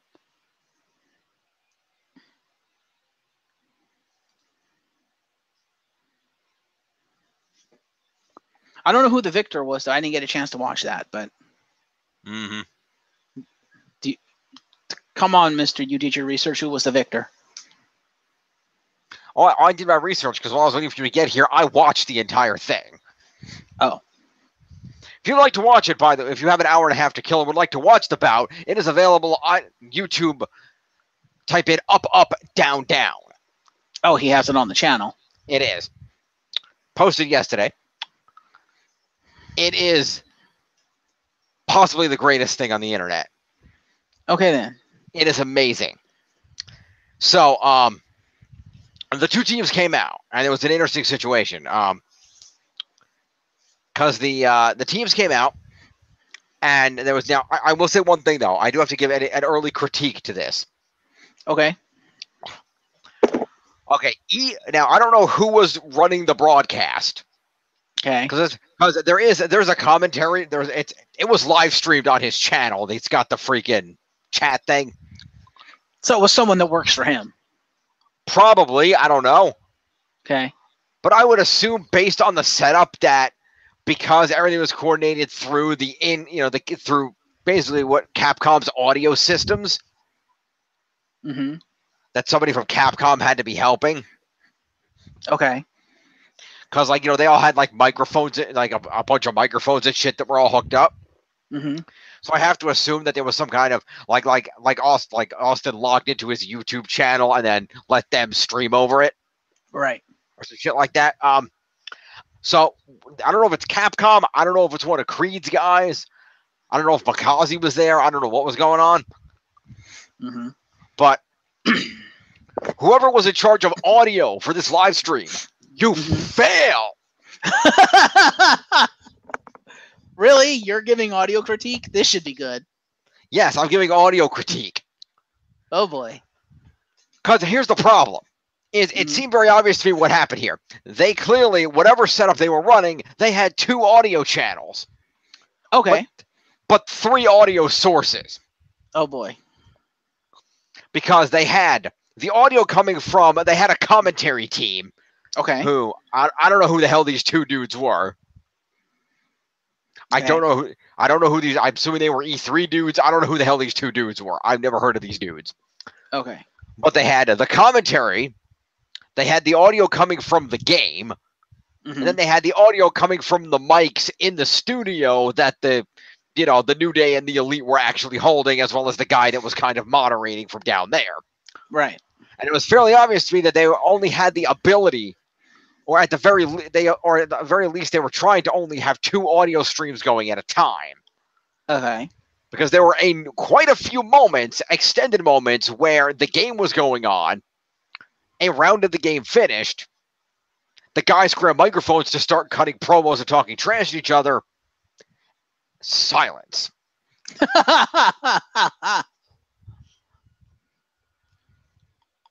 you could see them punking each other and talking shit to each other, but you couldn't hear it.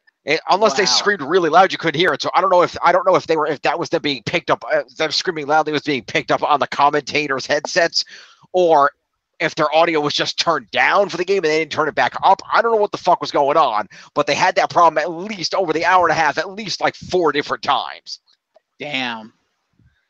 So I don't know what the fuck happened, but half what was probably amazing promo shit could not be heard by anybody, and it wasn't me because I'm watching the fucking preloaded chat from the live stream, and they're all bitching about it too. Wow. So it was a stream problem, and it was a problem on their end. It was not me. But what was heard when they actually had the mics working properly was amazing. Well, maybe Creed will get the raw audio footage from Capcom or something later and put it in. I hope so, because I'd like to hear it. But what we did hear was amazing. Okay. So New Day came out first. New Day was introduced. They came out. They got up on that little stage. Basically, they had a stage set up, and the competitors were sitting there, and the cameras were behind whatever screens they were playing on, and the audience was behind them, standing room only. Mm-hmm. So the New Day came out first from around a corner. They walked out. They did their thing. They were hanging out, high-five people dancing around. Big E and Kofi broke out a plate of pancakes and threw pancakes into the audience. They were doing their thing. And so they came out and they started doing that, and then they played the other music, and then the Elite took their sweet time coming out, but eventually they did. Oh, shit. What? Kenny Omega and the Young Bucks officially on the WWE YouTube channel. Yeah. I know. Detailed look at the New Day versus Kenny Omega and the Young Bucks in an E3 showdown. Holy fuck! WWE on their YouTube channel has publicly fucking said that they exist. What?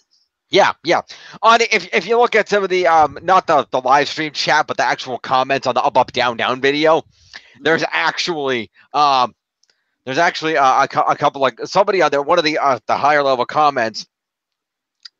Somebody said something to the general effect of, "Is Vince dead? Because how is this happening?"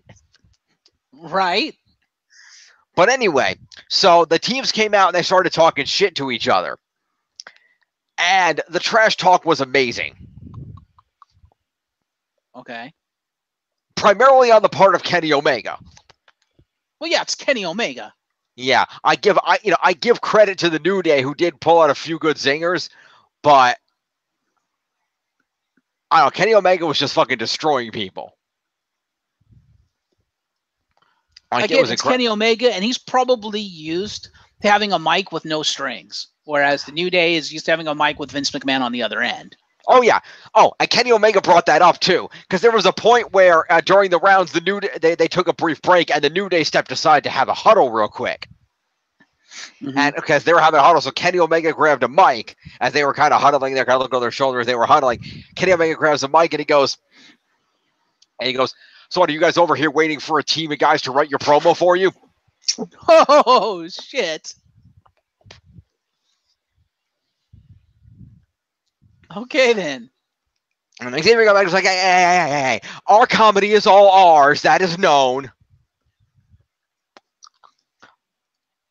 But yeah, he had to go. There was another one that he brought up later when he and Xavier were going back and forth, and he was like, he said something to the effect of, in terms of I don't remember exactly what the context was for the word "free" to work here. I'm trying to remember, but he basically said to Xavier something along the lines of, as he was leading in to say something, I said, "Now, Xavier, we all know you're more free than the first month on the WWE Network." Yeah. And kind of went from there, but it was like some amazing back and forth banter between the folks. It was pretty amazing, and you gotta watch it because it's so good. Apparently, the New Day also competed in a Fortnite event too at E3. Nice.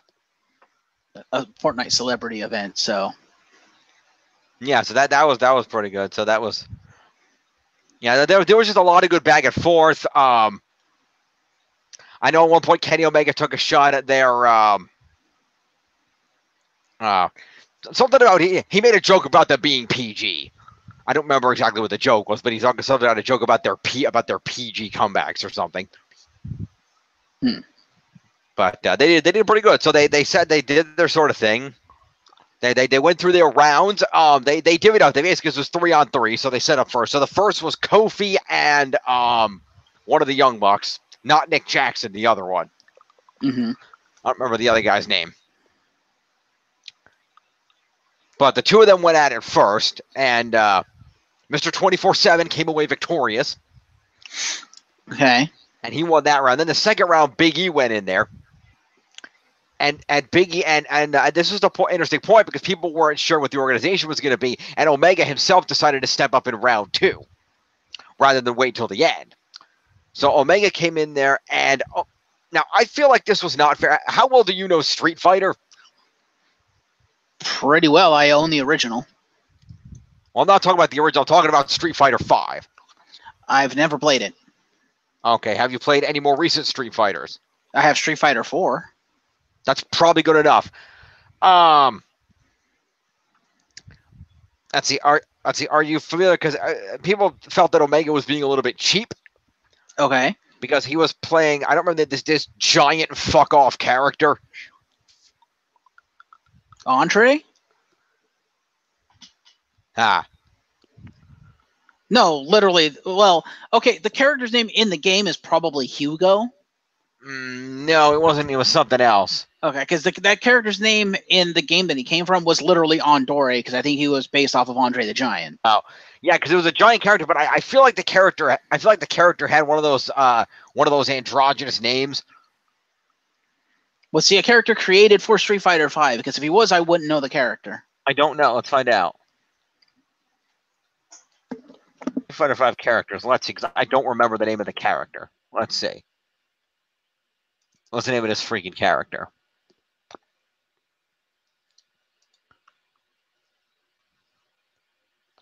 No, none of you. Who is this character? Some really giant fuck off character. Like huge. Abigail.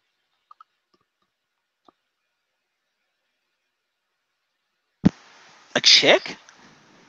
I guess it's a chick. I don't know. If it is, she's fucking huge and muscular. Okay. Let's see. Occupation, former Mad Gear boss, fight style, violent skills, modding cars. Height 8 feet, weight 584 pounds. Oh, it's a dude. Okay. Don't know who that is, but fair enough. Yeah, he's massive. Yeah, like bigger than Zangief. Yeah, he's huge. Massive. Anyway, and basically, Big E like couldn't touch him. Mm-hmm. He just kept like smacking him down like it was nothing. It basically just destroyed Big E in 2 straight fights. Okay. So then the third round ended up being Creed versus Nick Jackson. Mm-hmm. And so, and again, in relation to what you mentioned before, so Nick Jackson grabs a microphone before the fight, and Nick Jackson says to Creed, now, and Omega helps him hype this up, and he says, now, I'll have you know that, and he mentioned how many years ago, now this man was the best Street Fighter 2 Turbo player at, and he names the high school that Nick Jackson went to. Mm-hmm. And he was the best one there. Everybody wanted to play with him. Everybody wanted to be as good as him, but they could not be. And so they hyped up that he was really good at Street Fighter 2 Turbo. Mm-hmm. And so they sat down and they began the match, and he got fucking destroyed by Creed. Hilarious. So after the 3 rounds, the whole thing came out with New Day at 2 victories, the Elite at 1, with Omega being the only victor. Mm-hmm. That was basically the prelim. Okay. Because what happened after this, and you could tell there was a certain amount of scripting set up before this. Of course there was. These guys are professional wrestlers. Yeah. So anyway, I don't know. So Omega grabs a microphone after this fight, and the New Day is declaring the winner of the 3v3 match. Mm-hmm. And he basically says, "Now wait a minute, there, Austin Creed. You know, he says I couldn't help but notice that you dodged me there in round 2. You know, you could have taken me on 1-on-1, but you chose not to do that. You sent your crony in for you. Let me tell you what, Austin Creed, I think you're a coward. You know, I think you're afraid to face me 1-on-1. And Austin Creed, when I brought up the point that they were at a 1v1, and they both brought up they were at a 1v1 now because they had previously played the game several times, and they were at 1-1. Austin had 1-1, and Omega had 1-1. And so Omega basically issued a challenge. They said, I thought we were going to have a rubber match here, and yet you dodged me. So why don't you stand up and let's see what you're actually made of. Mm-hmm. So Austin responded, "Well, if we're going to do this fight, I think there needs to be something on the line. I think this needs to be, a level of importance here." And Oscar's like, "Well, I see you didn't bring it out here with you, but I know you have a shiny new belt you just won. Why don't you bring that out here and put it on the line?" And Omega's like, no. Because see, then what do I get out of it if I win? I think we need I think you need to put something on the line to make this more fair. And so I know you will, as an avid fan of the Up, Up, Down, Down, will appreciate this. Mm-hmm. Because you watch that channel a lot, right? When there's stuff that interests me, yeah. Okay. Because Austin Creed said, "All right, I have an idea for this." Because luckily, I always carry these with me just in case. Because you see, on my two-time award-winning YouTube channel, Up, Up, Down, Down, in many cases where we're playing games, we have a certain food that we like to have the loser consume. Oh, no. That's right, I have them right here, and he pulls them out of a pocket. The habanero peppers.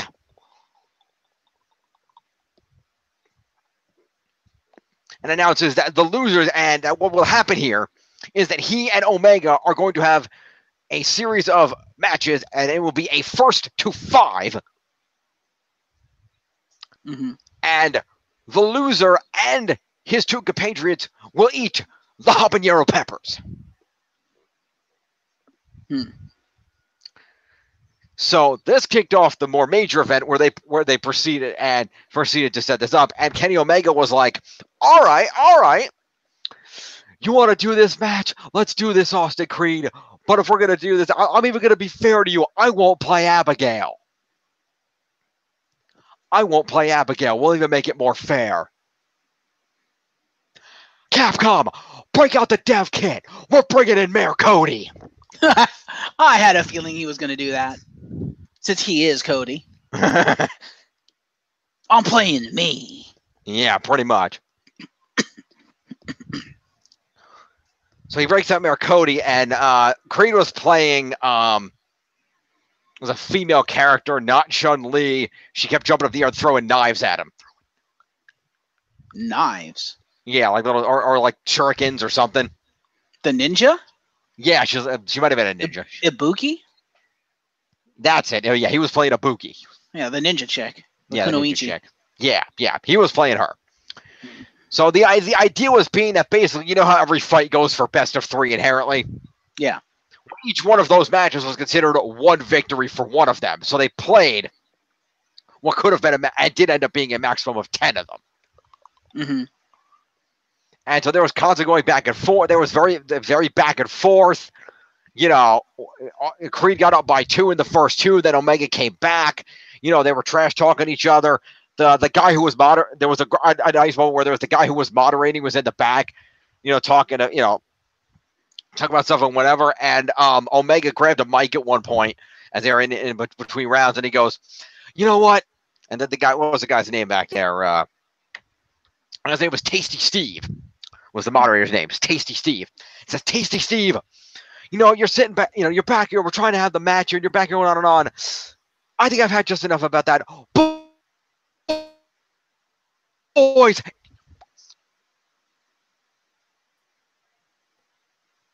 Hello?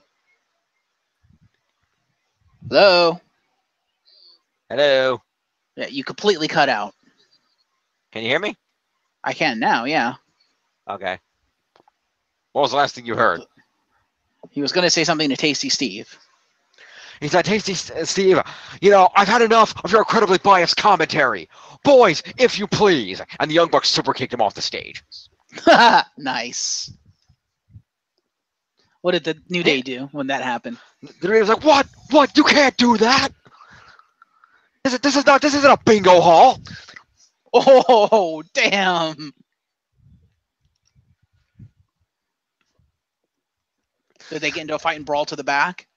No, they just got to go at each other. But they sat back down. They finished. I will note, by the way, that in Street Fighter V, that other than Big E, who I'm guessing did not have the skills to do so, and I can't remember if Kofi did or not, but the majority of them who were actually semi-competent in Street Fighter were using those big fuck-off Street Fighter joystick button pads.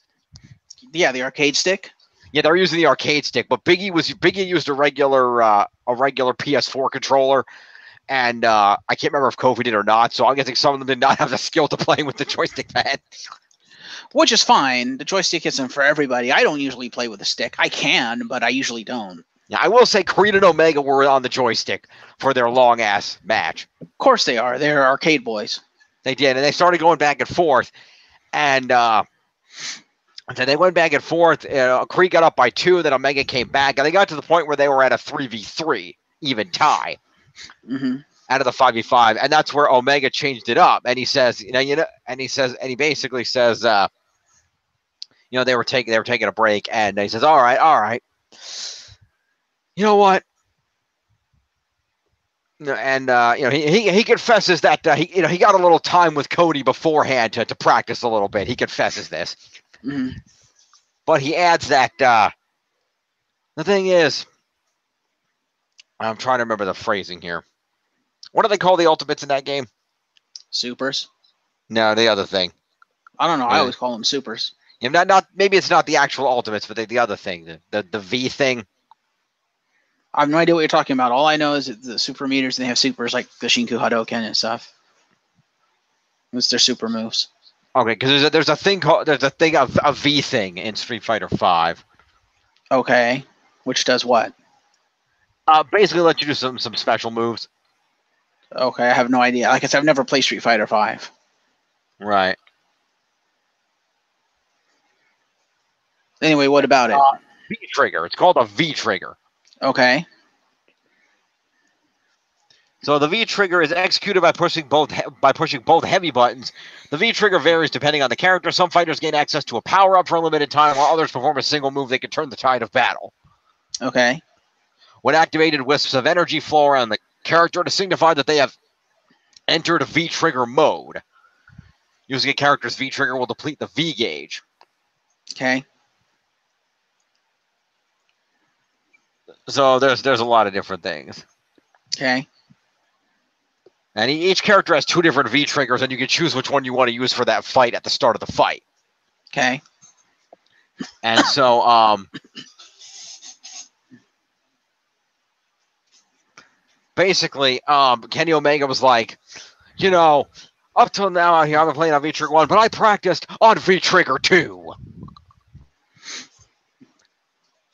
Which, Cody, V-Trigger 1 is he pulls out his knife. Okay. And V-Trigger 2 is he pulls out a lead pipe. A big piece of pipe. Okay. So he swapped to the pipe, and he was using that, and he did pretty well with the pipe as he was getting it out. And he really had it on Creed for a while, but Creed came back, and at the end, they ended up at the point where they were an even 4v4. So they went into the winning match, and they each won a round. So it came down to the final round of the final match, and I'm sure that was a complete coincidence. And it was close, and it came down to it, but Kenny Omega came out the victor. Barely. Okay, then. And so the New Day had to eat the habanero peppers. I did not see the post-match trash talking because we had to do this, but it's an excellent video. It's about an hour and 39 minutes. I recommend, if you have time, go watch it. It's amazing. Jump over like the first 10 minutes because it's just like that preset scene before they actually started streaming, and be aware, that there is some intermittent between match stuff going on. But listen, and because that the audio is not fucking up for you, it's because for some reason they did not get the proper mic audio going on things. Right. So definitely be sure to, if you can find other clips, definitely check them out. Amazing banter, great back and forth stuff. Yeah. Oh, that was the other joke that came in when Kenny Omega was challenging him to the fight, called him a coward. And he says, now, Creed, if you've actually got a set down there, if you've got a real trombone, hey, you leave Francesca out of this. That was pretty funny. But it was just amazing back and forth between all the guys. It was pretty darn good. Nice. So hashtag push the New Day. Yeah, pretty much. I mean, that's just great stuff. So definitely go check that out, and you will not regret it, I assure you. Also, Street Fighter V Arcade Edition looks pretty awesome. If you like fighting games, go pick it up. Hashtag cross promotion. Yeah, pretty much. It's good stuff. Okay then. And I will put the link to the Up Up Down Down video in the description if you would like to go watch it. Fair. So we will do that, and you fine folks at home can go check that out at your leisure. Absolutely.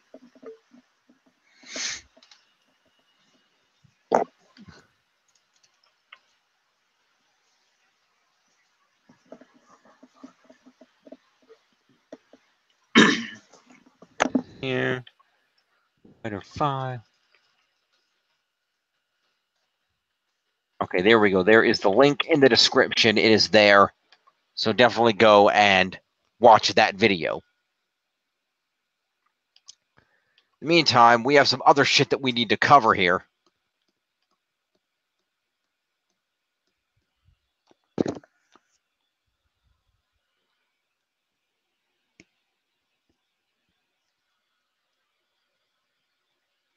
Where the hell? There we go. Let's go to the wheel.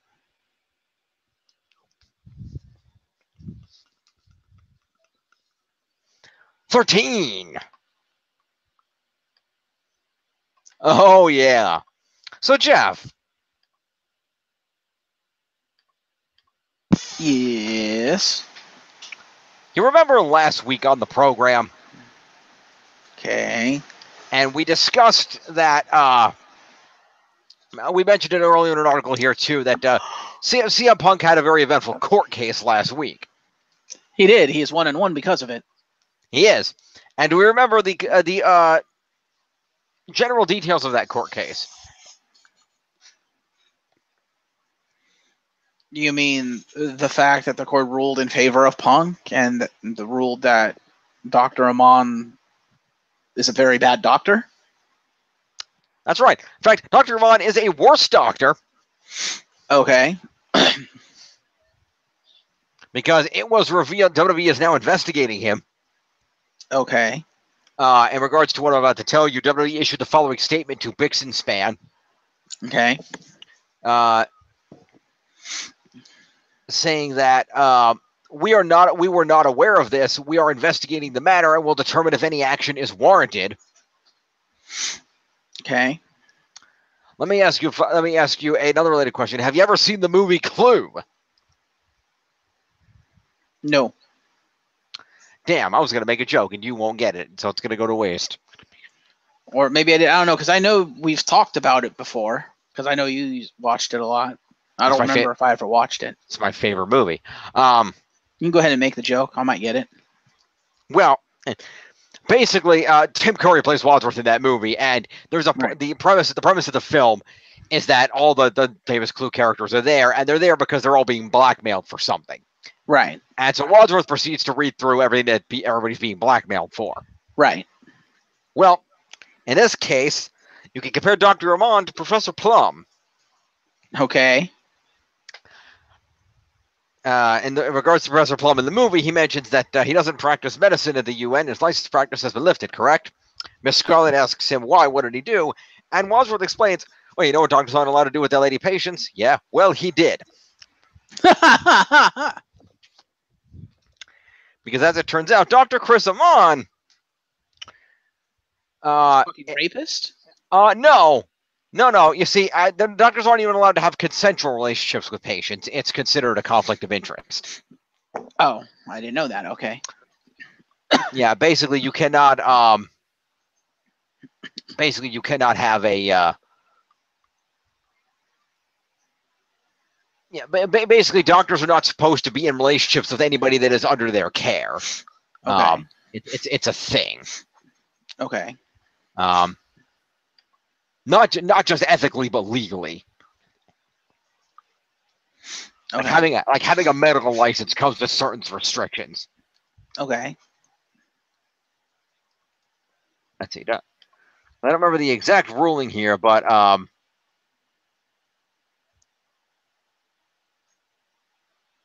that's you got to proceed with caution because it's very unethical. While they're with a patient, it can be an issue. Crosses an ethical line. It expects to keep a professional boundary for themselves and patients, which is it's been a long-standing debate about whether that should be a thing, but it's discouraged in most societies. Okay. Primarily just because it can, it can become an issue, as you might imagine.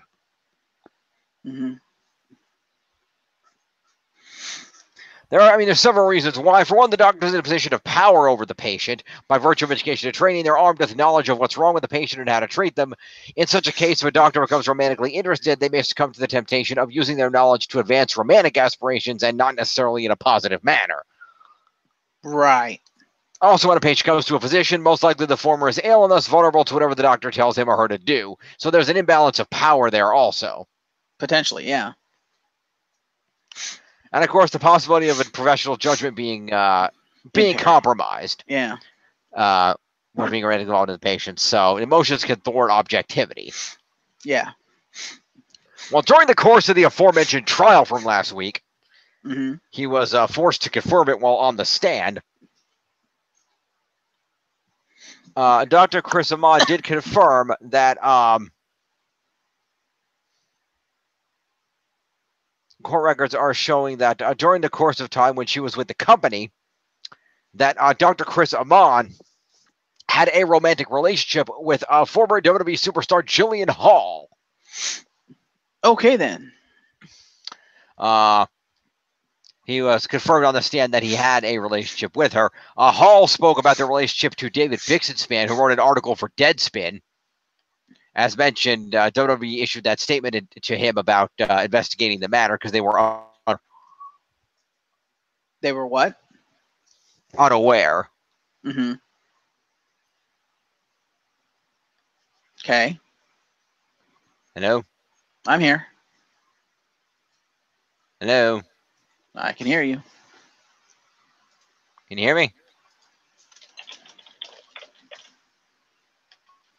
There we go. Anyway, yeah, I can hear you now. But yeah, so they were unaware and are investigating. It's mostly emotions. Some of these were sealed and only seen by the parties, but most were publicly viewable. One such motion was especially conspicuous for not being sealed. Amon's third motion in a timeline in which argued that at trial the defense could not reference his romantic and sexual relationships with then wrestler Jillian Hall and an indie wrestler whom he met at a WWE tryout event. Dating patients is against doctors' codes of ethics, given the innate power imbalance and potential to cloud judgment, making this arguably a much more significant offense than anything Punk accused him of doing. Considering that, seeing the motion in public court filing submitted by Amon's own legal team is a bit of a shock.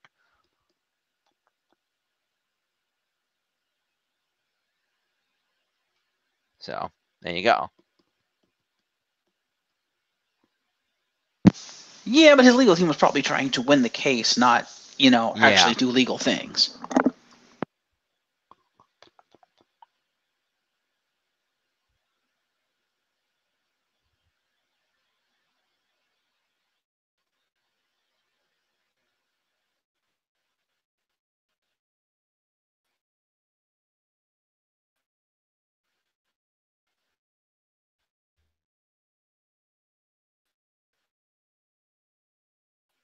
NYU medical ethics professor Arthur Kaplan saying that it's a huge ethics no-no. You cannot have romantic relationships with your patients. There are a number of reasons why.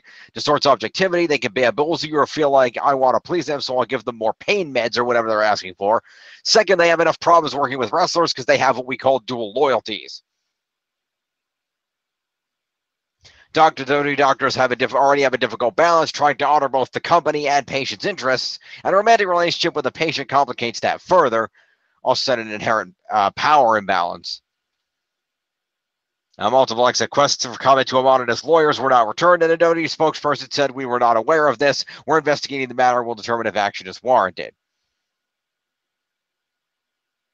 He's going to get fired, isn't he? I don't know. It was noted that they made and that neither of them tried to hide the relationship. They appeared in a photograph archived on Wrestling News Site's photo gallery looking like a couple. And there were also two other depositions that allude to the relationship. So they weren't trying to hide it or anything. So, I don't know. But if they weren't trying to hide it, then how can WWE say with a straight face they were unaware? I don't know. That's how it is.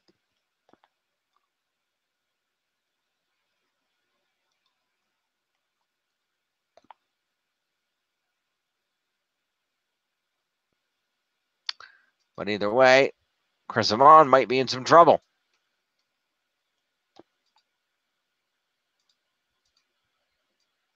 Yeah. He might be fired not by WWE, but by the bar. Like, literally, he might be disbarred and not even be allowed to practice medicine anymore. Yeah, he could lose his medical license. That's absolutely true. Let's move on.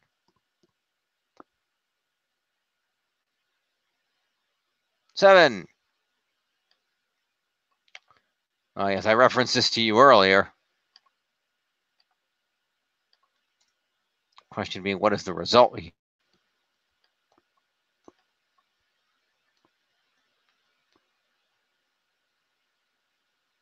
No, I guess it's not as bad as it could be. In regards to Jeff Hardy and appearing on the cover of the video game, I don't think that's going to happen. Okay. United States champion Jeff Hardy pled guilty to a DWI charge stemming from his arrest back in March in North Carolina. Oh. Hardy's license was suspended for 120 days following a Cabarrus County hearing on Monday. Additionally, he will be required to finish an assessment and treatment class and will be forced to serve 48 hours of community service within a 120-day time period. So you think he's going to lose his title because of that? No, I think they've invested too much in it. I think they're going to get really pissed off at him. I think WWE might fine him for that, definitely. But beyond that, no. Okay. WWE tends to be a lot more lenient with booze than they are with drugs. Right. So maybe Jeff might be lucky, but either way, I wouldn't expect somebody to take a guy known for that and being put on the cover of a video game. True. Rolling on, we got 3 left. But then again, if we know anything about Vince McMahon, money greater than ethics. Sometimes. Number 11. Got our one Impact story for the week, not counting Impact trying to book MSG earlier, which wasn't an official story for us. Right. We do know, however, that Impact Wrestling is scheduled to premiere their Zero Fear one-night-only pay-per-view event on the Global Wrestling Network on Friday at 8. That was this past Friday, so it already happened, so you can probably find it on there on demand. The show is taped on June 3rd in Mississauga, Ontario, Canada. Features the following matches. A triple threat match between Pentagon Jr., Eli Drake, and Moose. Okay. Appears to be the main event. Now this next match is a very interesting point. Now, I'm gonna read the relevance of the match and the participants. Okay. Now, tell me when I mention this match, if this isn't hilarious given what's known about these two gentlemen and their previous tenures in the... You're breaking up really bad. The Impact Wrestling... Hello? Can you hear me? No, not really. Testing? Hello? Can you hear me? Yeah, but you were breaking up really bad. Are you plugged in at all? Can you hear me? Yes. Good. Are you plugged in at all? No, I wasn't, but I am now. Good, because you were breaking up all kinds of bad.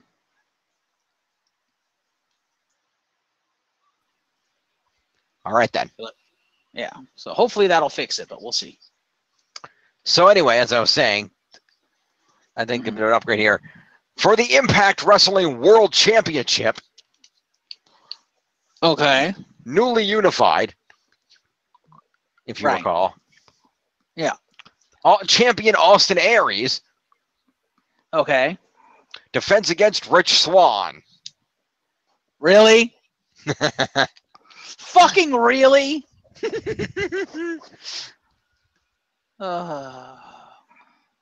Welcome to 205 Live, the big leagues. Pretty much. Can't handle this, can't handle this. Yeah. So does that mean his wife is his manager? Wouldn't surprise me. Women's champion, that is. Yeah. Because I think she's the current Impact Women's Champion. Possibly, I don't know. I think she did. I think she won it in the last big match. So what kind of match did they wrestle? Just a regular match. Oh. Nothing fancy, just a regular match. That was probably a hell of a match, given those two guys. Probably. So, definitely go check it out if y'all have the opportunity to get yourself a subscription over to that there Global Wrestling Network. If you have it, go check it out.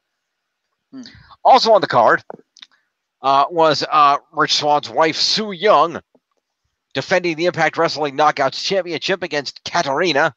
Yeah, see, she's the champ. Matt Sydal, you might formerly know him as Evan Bourne, defending the X Division Championship against Desmond Xavier. Okay. I don't know who that is. Me neither. Moving on. Desmond Xavier, have we heard of you? No, I guess not. Okay. Wait. That seems oddly interesting. Are you... I don't know reference to it here, but I'm kind of wondering if you are. That's really interesting. Because his actual name is Devin or Devian Everhart. Yes. That's interesting. He's only ever been in Impact. He's also in Dragon Gate. Yeah. Also, I kind of want to see his finishing move, because holy shit, how do you not die when you do that? I don't know. But the interesting point, his last name is Everhart. Uh-huh. And in real life, so's Jason Jordan's. Really? His name is Nathan or Nathaniel Everhart. I'm almost wondering if this is his brother. He kind of looks like Jason Jordan. Well, let's find out. It doesn't say on his page. I already checked. Yeah, he does kind of look like Jason Jordan. Yeah. Might be like his younger brother or something. Yeah. Huh.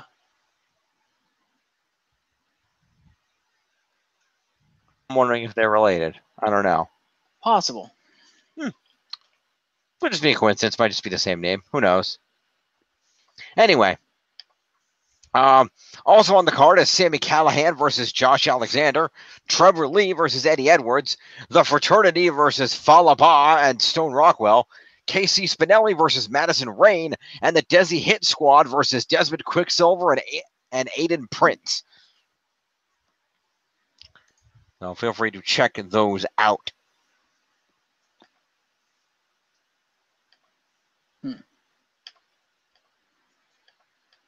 Got two left. What do we got? Number 4. All right. That'll work.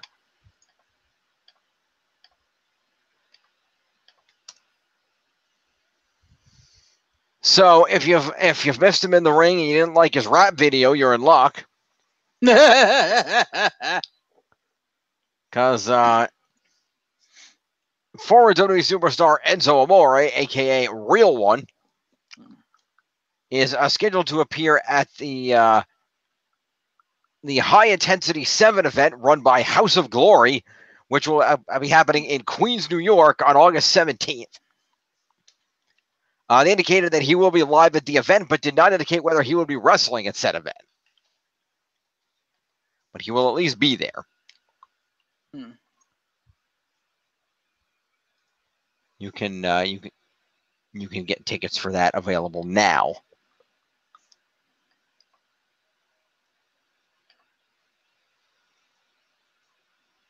Those tickets are at hogwrestling.net.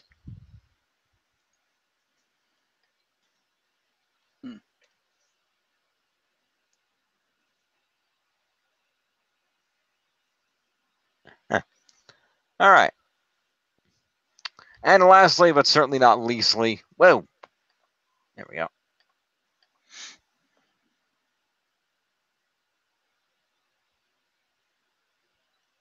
Number 1, of course. We'll end this by going all in. Because we have some additions.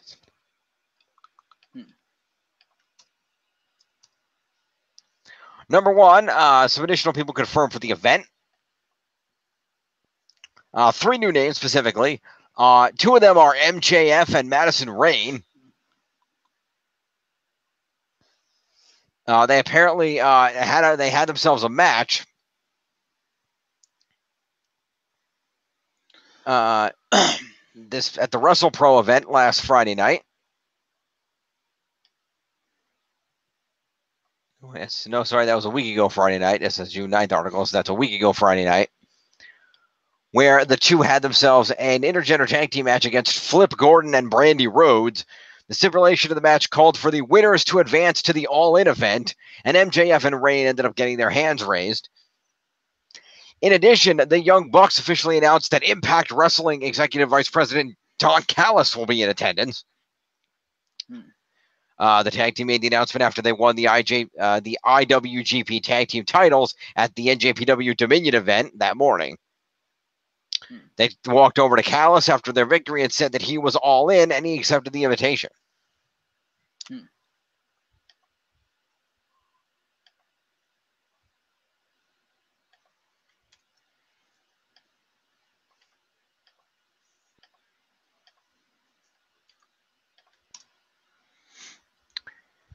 And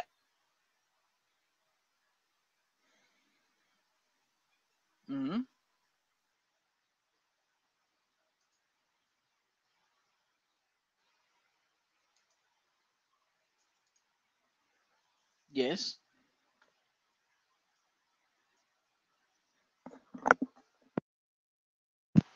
Hello?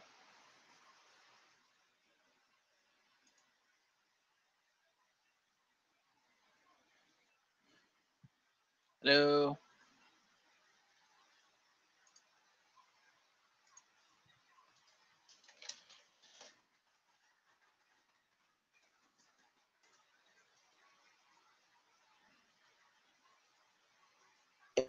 hello? Hello? Hello. Where the hell did you go? No, that headset did the thing. Oh, well, I can hear you now. Okay. What was the last? I don't know, but you're breaking up pretty bad. What was the last thing you heard? I think you were about to go on to the next topic. Okay.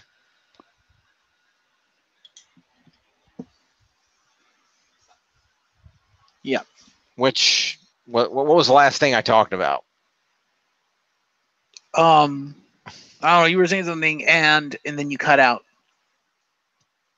Right. What was I saying? I don't know. You cut out. What was I saying before I cut out? You were finishing up the last topic you were on. I can't remember. I think we were talking about the because last thing I remember us talking about was the whole the card. We were talking about Impact.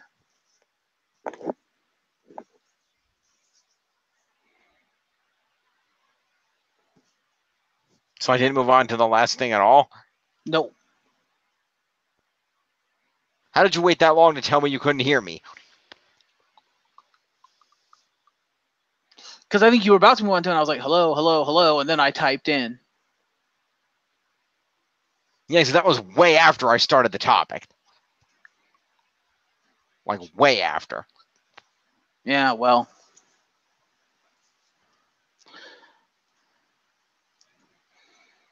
I like to make sure I actually can't hear you before I type in. Uh-huh.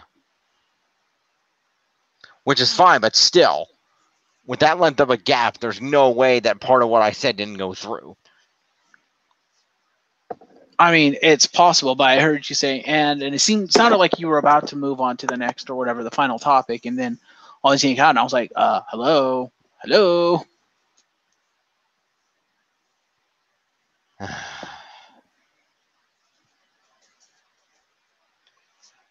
I was talking about All In. Yes, you were talking about All In. So I did go on to the topic, you fucking liar.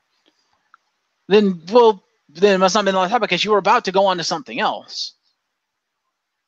At least it sounded like you were about to go on to something else. Well, that's why I was asking how far I got into All In.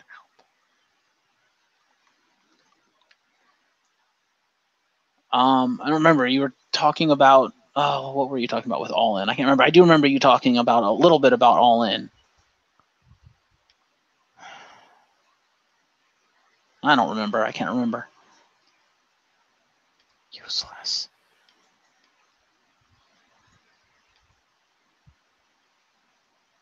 All In.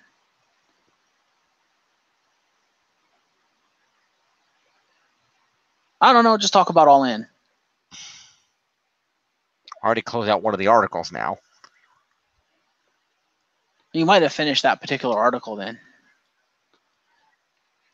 I don't know. I'd have to go back and see where it ended. As soon as you mentioned All In, I was like, oh yeah, you were talking a little bit about All In. Because I talked about how more people have been added for All In, including MJF Yes. and Madison Rayne, who won an intergender tag team match to earn the right to go to the show. Oh, okay. Against Brandy Rhodes and I don't remember who the other guy was. Yes, you did mention. I remember that. I know you mentioned Brandy Rhodes. Yeah, you did mention that. And then also the Young Bucks confirmed after winning their tag titles that Impact Wrestling Vice President Don Callis would also be present. I do remember hearing Don Callis. I think that was the last thing you mentioned was Don Callis. Okay, that's what I was trying to confirm. Lastly but not leastly, it was also confirmed via Twitter for the All In that Japanese independent star Kota Ibushi will be there.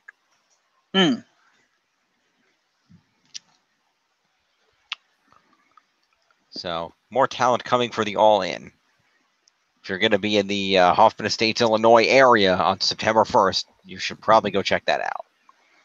You know who won't be All In? Who's that? The Ayatollah of rock and rolla. Well, yeah, he's got a cruise to plan. Well, there's that, and there's the fact that he's pulling a Brock Lesnar. I don't know if you heard about this. No. He's pulling a Brock Lesnar on Japan, and he's like, yeah, I have your Intercontinental Championship now. See you in a year. Yeah. He's literally not booked to do anything with the title. He's literally going to disappear from Japan with the title for a while. Ah. So he's literally, they're treating him like Brock Lesnar. He's like, this is big attraction now. Ah. Yeah. He's also said he's not slated to do anything with WWE at the moment, but he's like, hey, if Vince asks me to do something, I'll do something. But right now, I ain't got nothing on the docket. Fair enough. Don't expect Y2J to show up anytime soon. Okay, well. Unless, of course, the other rumor is true, in which case they may need to punt and call in the Y2J emergency and say, save us, Y2J. What's that? Oh, you didn't hear this rumor. Which rumor? That Pork Laser might not even show up at SummerSlam. There seemed to be some iffiness about that, yes. Because right now the plan is for Brock Lesnar versus Roman Reigns. However, as people have pointed out. Of course, one of them is Meltzer, so grain of salt. Part 10 million and 5. Yeah. They're saying that while that is the current plan, WWE has not confirmed anything and has not greenlit anything for Lesnar at this time. And it's getting so close, people are wondering, wait, is Lesnar not even going to show up at SummerSlam? And if that's the case, then I have to wonder, are they going to strip him of the title? Because he can't just be the champion and not show up for like 3 pay-per-views on the run. That's bullshit. He's done it before. Yeah, but there's one thing, there's one other fact with not showing up at SummerSlam that Lesnar hasn't had before that might preempt them to strip him of the title. What's that? His contract ends at SummerSlam. And supposedly in July, supposedly he's going to show up at, I can't remember who the names of the fighters are, but at a UFC fight to challenge the winner of that fight to the UFC championship in December, which means if that's going to happen, Lesnar would have to re-enter the USADA testing pool to finish out his term. And in order to do that, he has to not be under contract with WWE. And if he does not renew his contract, and even when it ends in August, that would be the perfect amount of time for him to re-enter USADA and wait out his term. And his term would be over right around the time he needs to go in to fucking fight for the title. So which means if they don't have a plan for him to, if they end up not having him come back at SummerSlam and he is going to go to UFC, expect them to just strip him of the title.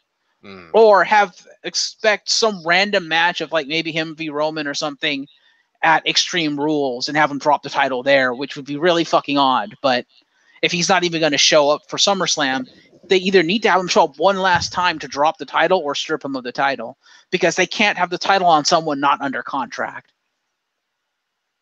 True. And if he's going to go back into the USADA testing pool for the UFC, he can't be under contract. Is that a rule? I think so. Because I could be wrong, but I think I heard somewhere that I think it is a rule, because if it wasn't a rule, he would have served out his term already. But because he's been under WWE contract and competing, it doesn't count as part of his sentence. That's why his sentence was suspended while he was in WWE. So if he wants to finish out his sentence, he cannot be under contract with WWE. He cannot be physically competing, because that goes against his sentence from USADA. So yeah, he basically, he can't, if he's going to be in UFC, and especially if he's going to do that fight in December, he legally cannot re-up his contract with WWE. Which ends in August, which would be the perfect amount of time to finish out his term with USADA. Which, if that's the case, that means he either has to drop the title or be stripped of the title by August. So this is going to get interesting, because we're almost guaranteed to see some funky shit going into SummerSlam, unless he decides fuck UFC and re-ups his WWE title, in which case anything is game at that point. So if he re-ups his contract, then it's like, well, he can show up at SummerSlam. He cannot. It doesn't matter, because he's still going to be around.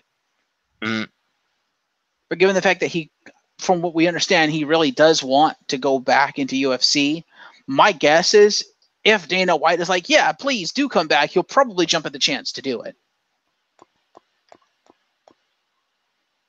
I don't know. So yeah, that's the rumors going around right now. So it's kind of iffy as to what the plans are, if any, with Brock Lesnar, because they know what's on the table, but nothing's been greenlit. And that has some people in the fandom worried, because it's like, oh God, what are they going to do with Lesnar? Because of all the legalities in it, this is what has to happen if this is what's going to happen.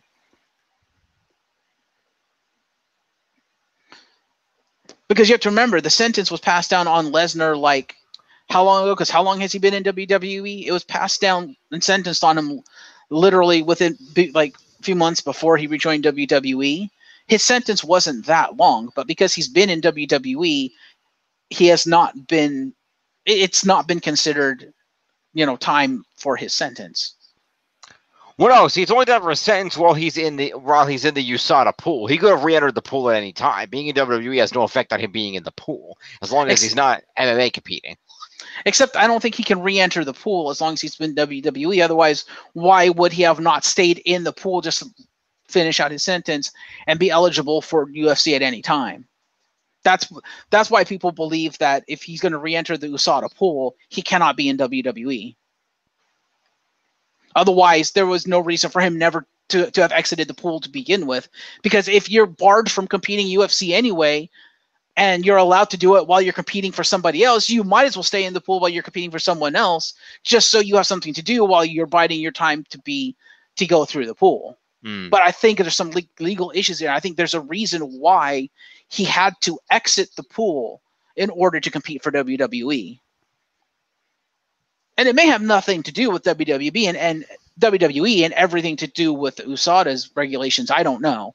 But just the way everything has worked out, the way things have happened, leads me to believe that he cannot be competing for somebody else and stay in the USADA testing pool. I think, except that he can, as long as it's not actual competition. They don't consider WWE a sport. They don't care about WWE. Right, but you still haven't answered the question. If that's the case, why did he exit the pool at all? There's literally no reason to exit the pool. It hurts only him to exit the pool. Like, there is no common sense, logical reason for Brock Lesnar to exit the USADA testing pool when he's with WWE if he can legally remain in the pool and wrestle out his sentence. The only reason I could see for him exiting the pool is if he's forced to, if he wants to compete for WWE. It's the only reason that makes sense. The only reason is that they would not recognize his time with WWE as in the pool. Like, they won't allow him to be in the USADA pool. That's why there's all this speculation around his when his contract is up, the fact that he wants to fight. That's why people are have the high speculation of, what could this mean, and are actually able to extrapolate potential scenarios because people are doing it all based around how much time he has left to go through the USADA testing pool to be cleared to fight again, and that doesn't start up until after his contract with WWE is over, and he basically signs the contract with UFC and re-enters the pool. Because it might be that he has to basically have a contract with a quote unquote legit fighting organization to be even considered entered into the USADA testing pool. So in other words, he may have to have a UFC contract to even do it. I don't know. And when he was no longer contracted by UFC, he was no longer considered in the pool. It could be that too. I don't know. But for whatever reason, he hasn't been in the testing pool since he was basically kicked out of UFC. Ergo, his sentence is still valid, and he still has to I know that, sit it out. I know that's true. I'm just saying I think it's only because Brock has chosen not to re-enter the pool, and not that he wasn't allowed to.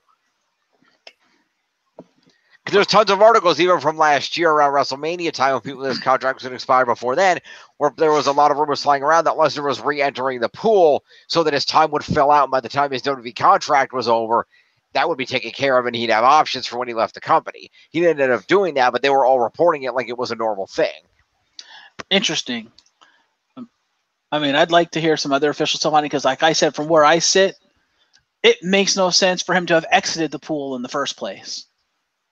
Because it's like, why would you put yourself in that situation of still needing to sit out this fucking sentence to be able to do this other thing that you want to do when you're going to be in WWE for like a year? It's like, well, half of that is like your USADA sentence. It's like, well, fucking stay in the pool, and before your contract is even out, you'll be cleared to be able to go UFC again. Therefore, you have your options.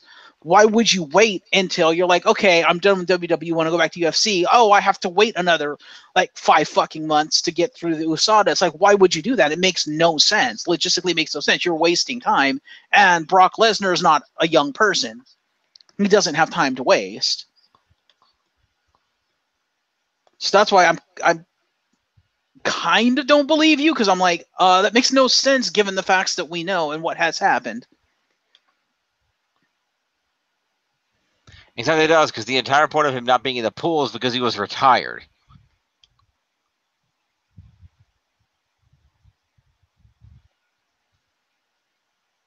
Right, but he could have remained in the pool, finished that out, and then officially retired from UFC so that he would at least have the option to come back whenever he wants instead of being like, I'm officially coming back in 5 months. It's like, wait, what?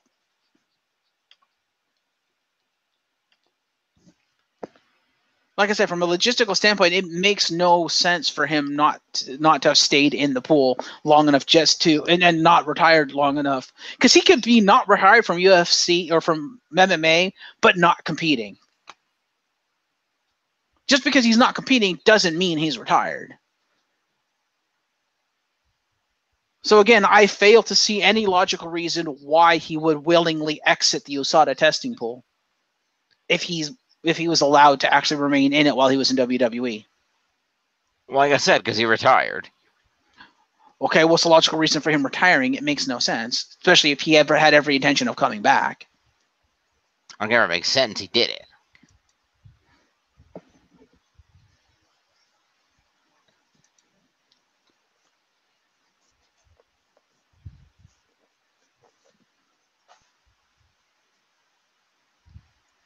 An article from February of 17. The former WWE, NCAA, UFC, and IWGP champion Brock Lesnar informed both the UFC and the U.S. Anti-Doping Agency that he has opted to retire, effectively removing him from the USADA testing pool.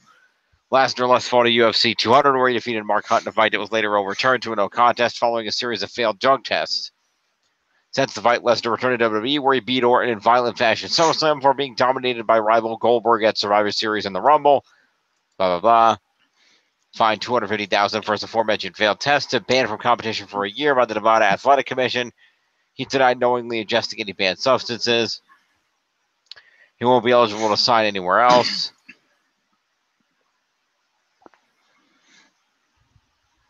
So, I don't know.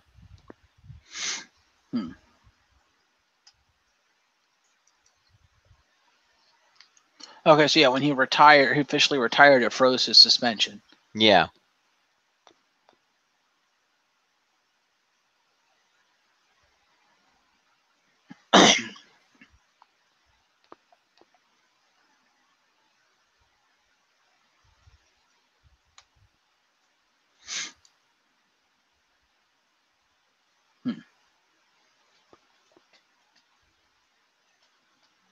I don't know. All we know is nothing has been confirmed about Lesnar for SummerSlam. WWE has yet to greenlight anything, despite the fact it's already almost the end of June. So that's a little bit worrying.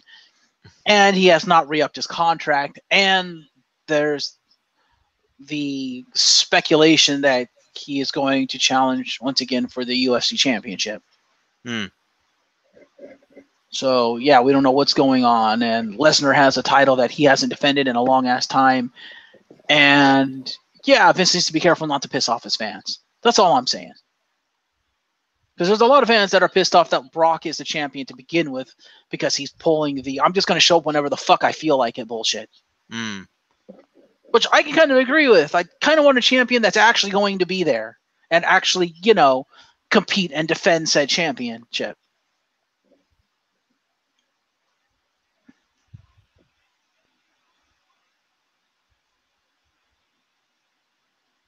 Fair enough. So we will see. We will see what comes of this and what the official ruling is going to be. I mean, we're going to know within the next month the official stuff coming out of WWE because they have to announce the SummerSlam card. In fact, we may know as early as like next week. Okay. Well, because this Sunday is the fucking pay-per-view. Yes, Money in the Bank. So after Money in the Bank, they have to start hyping up Extreme Rules. Yep. That could tell us all we need to know once they start telling us the card for that. So within a week or two, we'll be getting the card for that. Because if Lesnar is thrown on the card in a title match, high probability he's not going to show up for SummerSlam. And high probability he's probably losing said title.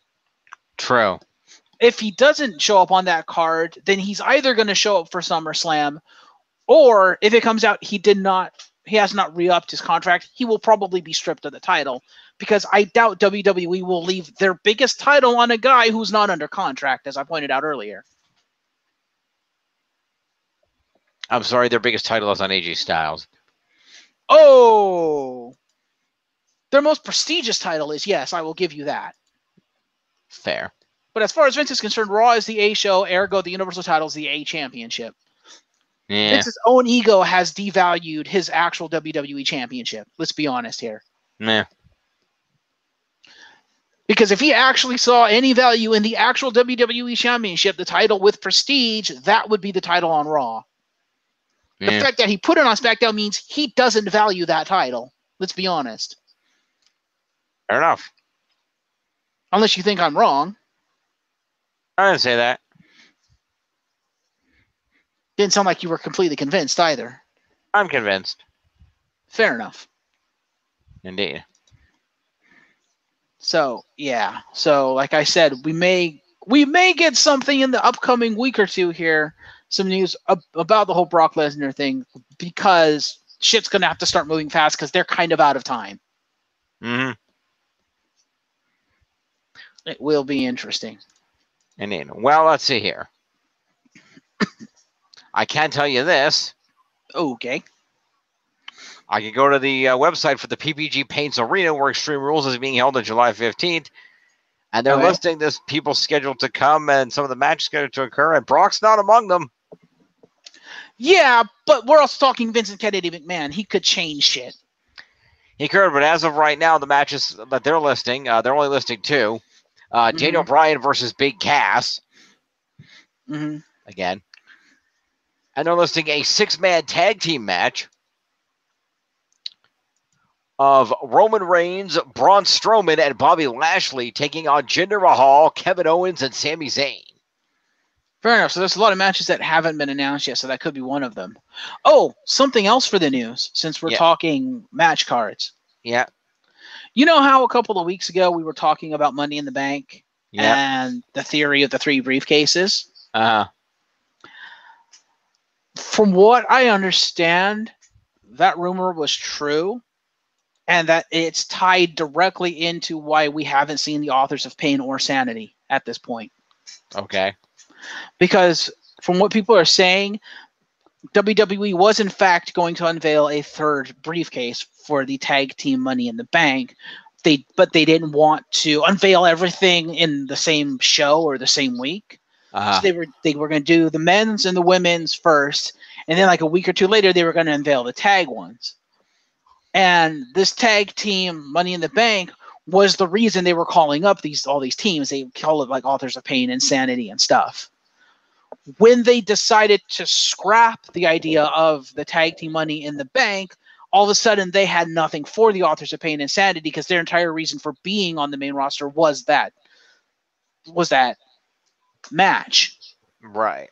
So what people are saying and reporting is that's why you haven't seen the Authors of Pain in much, except for maybe some dark matches here and there. That's why you haven't seen Sanity debut yet. They've been at like dark events, like a dark event or two, but the reason you haven't seen them debut yet is because they literally have nothing for them, because the whole point of them being up there was completely scrapped. So they're like, what do we do? And WWE basically was caught with they caught themselves with their pants down of, deciding not to go a single direction, and we've promised these teams, but we have nothing for them. We can't just put them on the show with nothing. We need something for them, and we don't know what to do with them.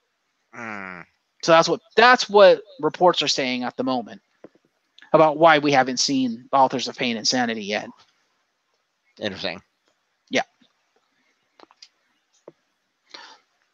Also, according to Mr. Paul Levesque, Paul Ellering is probably going to be put with another up-and-coming NXT tag team when they find one for him. Fair enough.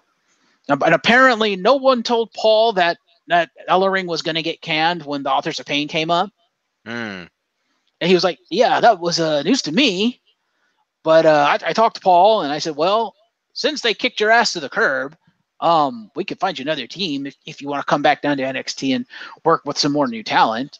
And Paul Ellering was like, yeah, that sounds great. He's like, cool, I'll see what we can find, and if we have something for you, we'll give you a call. So that's where Paul Ellering has been. He's kind of on the shelf, being paid to do nothing at the moment. Fair enough. While Triple H finds him another team to work with in NXT. All right, then. Yeah, so... Yeah, wait to not tell your boss you're going to dump your manager, you fucking retards. I'm sitting there thinking, how does Triple H not know that the Authors of Pain are going to kick Ellering to the curb? I don't know. Apparently he didn't, because in an interview, that's exactly what he said. He goes, man, I had no clue. Clearly. So I guess it was just something that the three of them talked about. I guess. Anyway. But whatever. So, yeah, some little updates there. There you go. Fair enough. And that's the news. Pretty much. Long-ass news. Yeah. We had a lot of things to talk about. We did. But we got through them, and that's what matters. So join us tomorrow for the log. Join us Thursday for the scoring and recap of Money in the Bank. Yep. Friday again for the news. And then sometime over the course of that weekend, we will be doing our E3 coverage. So, yeah, other content. Woo! Indeed. Then our E3 coverage will herald the return of John to the league. Because he will be joining us for that. He will. More than likely. Yep. Then, of course, our log once again for this upcoming week on the following Saturday at the regular time. Yep. Alrighty.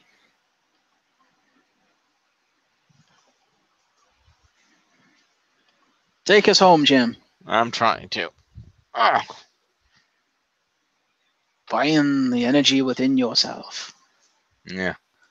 No, I'm trying to get this other window to close out as being stupid. Oh.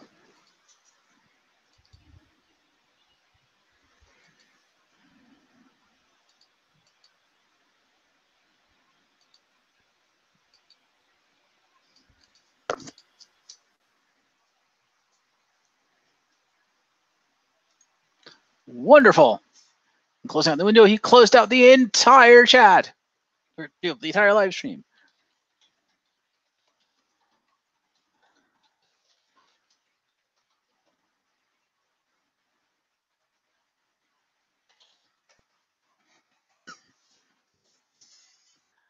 Well, I can't take us out. I don't have the controls, unfortunately. So I can't actually end the call. Hey, there he is.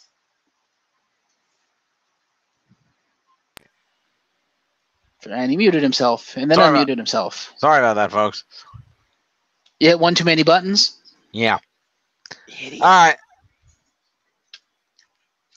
right. This has been the news. As mentioned, we'll see you tomorrow for the usual stuff. We will have the scoring. We will have predictions for Money in the Bank tomorrow. Yes. And then we will have Money in the Bank on Thursday. News again on Friday. E3 over the weekend. Stay tuned for all that good stuff. It's going to be a full weekend, folks. Lots of league. Yep, it's all good. We'll see you then. Until next time, he's Jeff. I'm James. Bye. No! Not the right one. Let's try that again.